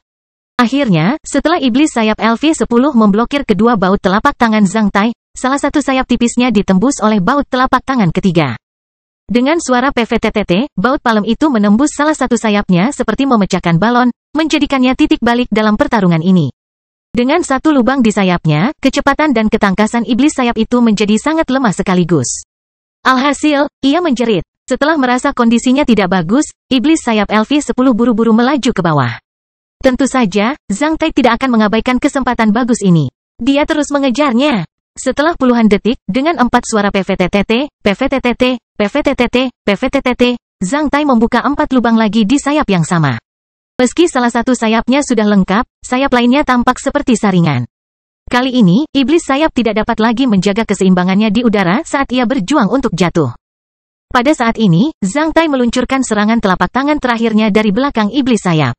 Baut telapak tangan memasuki otak belakang iblis sayap dan membenturkan kepalanya sepenuhnya.